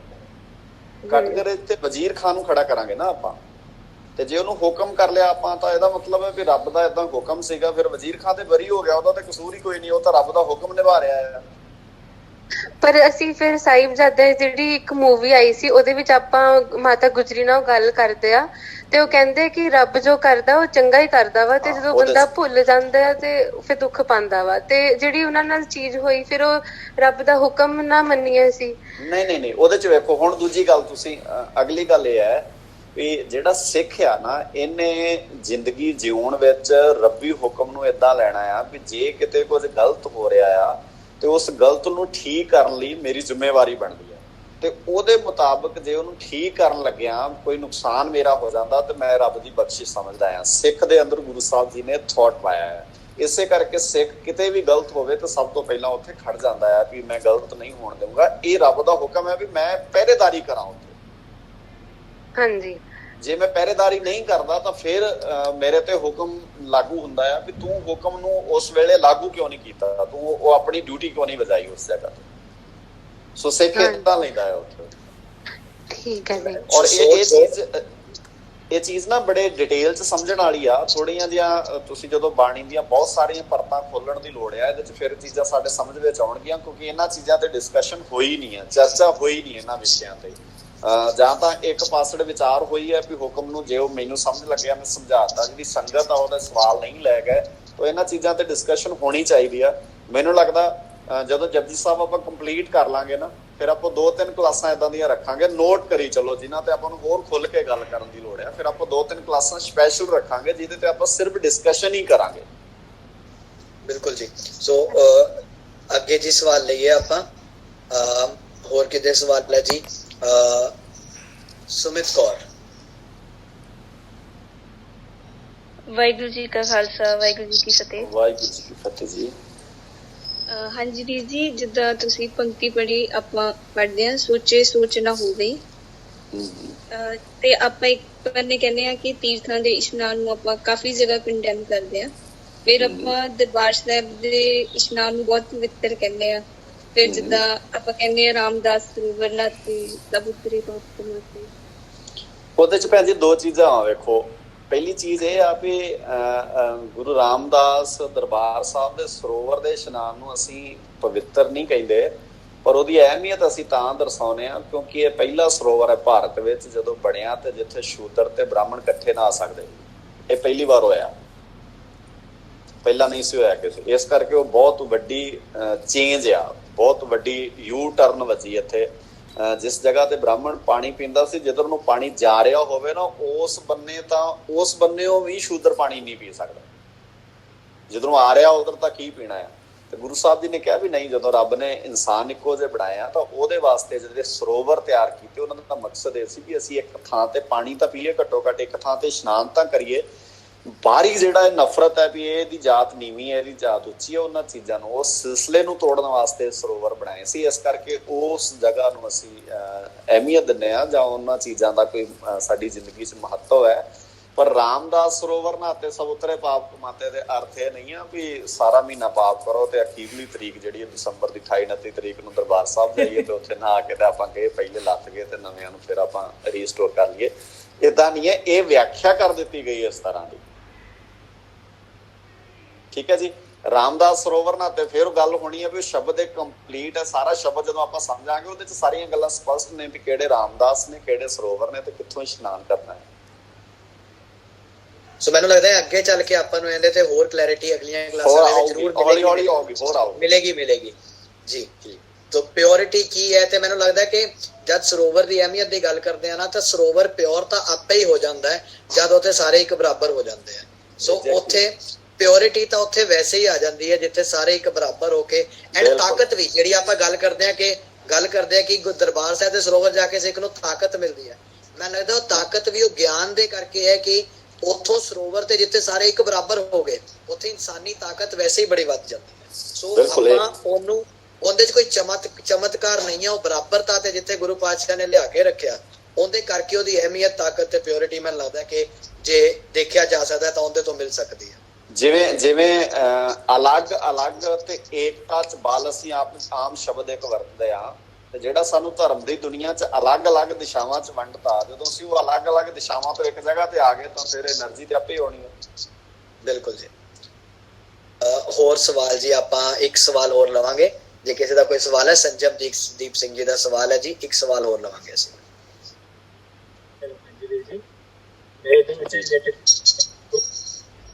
ਜੀ ਤੁਹਾਡੀ ਆਵਾਜ਼ ਕੱਟ ਕੇ ਆ ਰਹੀ ਹੈ ਜੀ, ਸੰਜਮਦੀਪ ਸਿੰਘ ਜੀ, ਆਵਾਜ਼ ਨਹੀਂ ਆ ਰਹੀ ਤੁਹਾਡੀ। ਹੁਣ ਆ ਰਹੀ ਹੈ? ਹਾਂਜੀ, ਮੈਂ ਕਹਿ ਰਿਹਾ ਸੀ ਪਿਛਲੇ ਗੱਲ ਕੀਤੀ ਸੰਜਮਦੀਪ ਸਿੰਘ ਜੀ ਤੁਹਾਡੀ ਆਵਾਜ਼ ਨਹੀਂ ਆ ਰਹੀ ਜੀ, ਆਵਾਜ਼ ਨਹੀਂ ਆ ਰਹੀ। ਮੈਨੂੰ ਲੱਗਦਾ ਕਿ ਆਵਾਜ਼ ਨਹੀਂ ਆ ਪਾ ਰਹੀ। ਤੁਸੀਂ ਵੀਰੇ ਲਿਖ ਕੇ ਭੇਜ ਦਿਓ ਤੇ ਇਹਨੂੰ ਆਪਾਂ ਸਵਾਲ ਨੂੰ ਲੈ ਲਾਂਗੇ।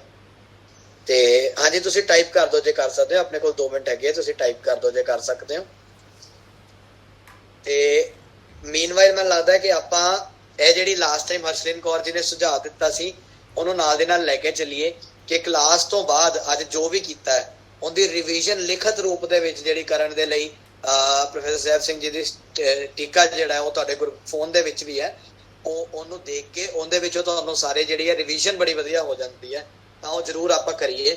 ਸਾਹਮਣੇ ਖੋਲ ਕੇ, ਸਟੀਕ ਖੋਲ ਕੇ, ਤੇ ਆਪਾਂ ਉਹਦੇ ਚੋਂ ਅਰਥ ਜਿਹੜੇ ਹੈ ਇਹਦੀ ਰਿਵੀਜ਼ਨ ਕਰਕੇ ਫਿਰ ਆਪਾਂ ਆਪਣੇ ਵੱਲੋਂ ਵਾਈਂਡ ਅਪ, ਹਜੇ ਕਲਾਸ ਵਾਈਂਡ ਅਪ ਹੋ ਜਾਏਗੀ, ਪਰ ਤੁਹਾਡੀ ਕਲਾਸ ਉਦੋਂ ਖਤਮ ਹੋਣੀ ਹੈ ਜਦ ਆਪਾਂ ਇੱਕ ਵਾਰੀ ਉਹਨੂੰ ਰਿਵਾਈਜ਼ 10 ਮਿੰਟ ਲਾ ਕੇ ਕਰ ਲਾਂਗੇ, ਫਿਰ ਉਹ ਪੱਕੀ ਹੋ ਜਾਂਦੀ ਹੈ ਚੀਜ਼, ਤਾਂ ਉਹ ਜ਼ਰੂਰ ਕਰੀਏ।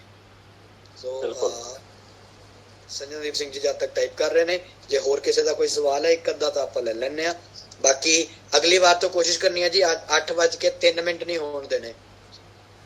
ਸਟੀਕ ਹਿੰਦੀ ਚ ਮਿਲ ਸਕਦੀ ਹੈ ਜੀ, ਹਿੰਦੀ ਦਾ ਤਾਂ ਪਤਾ ਨਹੀਂ, ਪਰ ਇੰਗਲਿਸ਼ ਚ ਹਰਸ਼ਲੀਨ ਕੌਰ ਜੀ ਹਿੰਦੀ ਦੇ ਵਿੱਚ ਅਵੇਲੇਬਲ ਕਰਾ ਦੇਣਗੇ, ਤੇ ਉਹ ਆਪਾਂ ਗਰੁੱਪ ਦੇ ਵਿੱਚ ਸੈਂਡ ਕਰ ਦਾਂਗੇ ਜੀ। ਹਿੰਦੀ ਸਟੀਕ ਗਰੁੱਪ ਦੇ ਵਿੱਚ ਸੈਂਡ ਕਰ। ਹਾਂਜੀ ਹਰਸ਼ਲੀਨ ਕੌਰ ਜੀ। ਜਿਨ੍ਹਾਂ ਨੂੰ ਹਿੰਦੀ ਤੇ ਇੰਗਲਿਸ਼ ਵਾਲੀਆਂ ਸਟੀਕਸ ਚਾਹੀਦੀਆਂ, ਪ੍ਰੋਫੈਸਰ ਸਾਹਿਬ ਸਿੰਘ ਜੀ ਦੀ ਜਿਹੜੀ ਹੈਗੀ ਹੈ ਉਹ ਹਿੰਦੀ ਤੇ ਇੰਗਲਿਸ਼ ਵਿੱਚ ਅਵੇਲੇਬਲ ਨਹੀਂ ਹੈਗੀ, ਉਹ ਸਿਰਫ ਪੰਜਾਬੀ ਵਿੱਚ ਅਵੇਲੇਬਲ ਹੈ, ਬਟ ਹੋਰ ਉਹਦੀਆਂ ਸਿਮਿਲਰ ਸਟੀਕਸ ਜਿਹੜੀਆਂ ਉਹ ਮੇਰੇ ਕੋਲ ਅਵੇਲੇਬਲ ਹੈ, ਉਹ ਮੈਂ ਗਰੁੱਪ ਵਿੱਚ ਸ਼ੇਅਰ ਕਰ ਦਾਂਗੀ ਜੀ। ਪਰ ਇੱਕ ਗੱਲ ਇਹ ਜ਼ਰੂਰ ਹੈ ਜੀ ਕਿ ਜਿਵੇਂ ਅਸੀਂ ਗਰੁੱਪ ਦੇ ਵਿੱਚ ਸ਼ੇਅਰ ਕਰ ਦਿੰਦੇ ਹਾਂ, ਪਰ ਇੱਕ ਗੱਲ ਇਹ ਜ਼ਰੂਰ ਹੈ ਕਿ ਜਿਵੇਂ ਜਿਹੜਾ ਅਸੀਂ ਗੁਰਬਾਣੀ ਦਾ ਇੰਗਲਿਸ਼ ਟ੍ਰਾਂਸਲੇਸ਼ਨ ਦੇਖਦੇ ਹਾਂ ਨਾ, ਤਾਂ ਕਦੇ ਵੀ ਉਹ ਉਨੀ ਪਰਪੱਕ ਰੂਪ ਦੇ ਵਿੱਚ ਜਿੱਦਾਂ ਪੰਜਾਬੀ ਦੇ ਵਿੱਚ ਹੈ ਉਹ ਨਹੀਂ ਹੋ ਸਕਦੀ। ਤਾਂ ਉਹਨੂੰ ਕੋਸ਼ਿਸ਼ ਕਰਨੀ ਹੈ ਕਿ ਜੇ ਤੁਸੀਂ ਸਟੀਕ ਤੁਹਾਨੂੰ ਏਦਾਂ ਨਹੀਂ ਮਿਲ ਰਹੀ ਤਾਂ ਤੁਸੀਂ YouTube ਤੇ ਸੁਣ ਸਕਦੇ ਹੋ, ਤਾਂ ਜੇ ਤੁਹਾਨੂੰ ਲਿਖਤੀ ਰੂਪ ਦੇ ਵਿੱਚ ਨਹੀਂ ਮਿਲ ਰਹੀ, ਕਿਉਂਕਿ ਇੰਗਲਿਸ਼ ਦੇ ਵਿੱਚ ਮੈਂ ਬੜੀ ਵਾਰ ਦੇਖਿਆ ਕਿ ਗੁਰਬਾਣੀ ਸਰਚਰ ਦੇ ਵਿੱਚ ਜੋ ਟ੍ਰਾਂਸਲੇਸ਼ਨਸ ਹੈ ਉਹ ਸੇਮ ਨਹੀਂ ਹੁੰਦੀਆਂ, ਉਹਦੇ ਵਿੱਚ ਬਹੁਤ ਫਰਕ ਹੁੰਦਾ ਹੈ, ਤਾਂ ਉਹ ਅਸੀਂ ਨਾਲ ਕੰਸੀਡਰ ਕਰਕੇ ਚੱਲਣਾ ਹੈ ਜੀ। ਸਵਾਲ ਆਇਆ ਜੀ, how to differentiate between hukam of Akal Purakh, difference between we need more discussion. ਵੀਰ ਜੀ ਆਪਾਂ ਹੁਕਮ ਤੇ ਅੱਗੇ ਆਪਾਂ ਡਿਸਕਸ ਕਰਾਂਗੇ, ਜੋ ਅਗਲੀਆਂ ਪੌੜੀਆਂ ਦੇ ਵਿੱਚ ਵੀ ਆਉਣਾ ਹੈ, ਤੇ ਹੁਕਮ ਤੇ ਸੰਜਮਦੀਪ ਸਿੰਘ ਜੀ ਆਪਾਂ ਲੰਬੀ ਡਿਸਕਸ਼ਨ ਕਰਾਂਗੇ ਜਿਵੇਂ ਵੀਰ ਜੀ ਨੇ ਕਿਹਾ, ਤਾਂ ਅਗਲੀਆਂ ਪੌੜੀਆਂ ਦੇ ਵਿੱਚ ਹੋਰ ਕਲੀਅਰ ਹੋ ਜਾਏਗਾ। ਜਿਹੜੀ ਅਗਲੀ ਪੌੜੀ ਆਉਣੀ ਹੈ ਨਾ, ਇੱਕ ਹੁਕਮ ਬੁੱਝਣ ਵਾਲੀ, ਹੁਕਮ ਨੂੰ ਜਾਣਨ ਵਾਲੀ, ਬਾਹਰ ਹੁਕਮ ਨਾ ਕੋਈ, ਉਹ ਸਾਰੀਆਂ ਪੌੜੀਆਂ ਦੇ ਵਿੱਚ ਬਹੁਤ ਸਾਰੀ ਕਲੈਰਿਟੀ ਮੈਨੂੰ ਲੱਗਦਾ ਹੋ ਜਾਊਗੀ। ਬਿਲਕੁਲ ਜੀ, ਠੀਕ ਹੈ ਜੀ। ਸੋ ਆਪਾਂ ਕਲਾਸ ਨੂੰ ਵਾਈਂਡ ਅਪ ਕਰੀਏ ਜੀ। ਆਪਾਂ ਅਗਲੀ ਵਾਰੀ 8 ਤੋਂ 2 ਮਿੰਟ ਪਹਿਲੇ ਸਾਰਿਆਂ ਨੇ ਜੁਆਇਨ ਕਰਨਾ ਹੈ। 7:55 ਤੇ ਅਸੀਂ ਇਹ ਪੋਰਟਲ ਓਪਨ ਕਰ ਦਿੰਨੇ ਹੁੰਨੇ ਆ, ਤੇ ਇਹ ਰਿਕੁਐਸਟ ਹੈ ਜੀ ਮੇਰੇ ਵੱਲੋਂ ਵੀ, ਸਾਰੇ ਧਿਆਨ ਰੱਖੋ ਟਾਈਮ ਦਾ, ਕਿਉਂਕਿ ਟਾਈਮ ਨਾਲ ਜਿਹੜੇ ਬੰਦੇ ਟਾਈਮ ਨਾਲ ਆ ਜਾਂਦੇ ਆ, ਜੇ ਆਪਣੀ ਕਲਾਸ ਅੱਗੇ ਪਿੱਛੇ ਹੋਊਗੀ ਫਿਰ ਉਹਨਾਂ ਵਾਸਤੇ ਪ੍ਰੋਬਲਮ ਹੁੰਦੀ ਹੈ, ਅਗਲੀ ਵਾਰ ਉਹ ਅੱਗੇ ਪਿੱਛੇ ਹੋ ਜਾਣਗੇ। ਸਾਰਿਆਂ ਹੱਥ ਜੋੜ ਕੇ ਰਿਕੁਐਸਟ ਹੈ ਮੇਰੀ, ਤਰਲਾ ਆ ਵੀ ਟਾਈਮ ਦਾ ਆਪਾਂ ਧਿਆਨ ਰੱਖੀਏ ਸਾਰੇ। ਬਿਲਕੁਲ ਜੀ। ਸੋ ਧੰਨਵਾਦ ਬਹੁਤ ਜੀ। ਆਓ ਫਤਿਹ ਦੀ ਸਾਂਝ ਪਾਈਏ। ਵਾਹਿਗੁਰੂ ਜੀ ਕਾ ਖਾਲਸਾ, ਵਾਹਿਗੁਰੂ ਜੀ ਕੀ ਫਤਿਹ।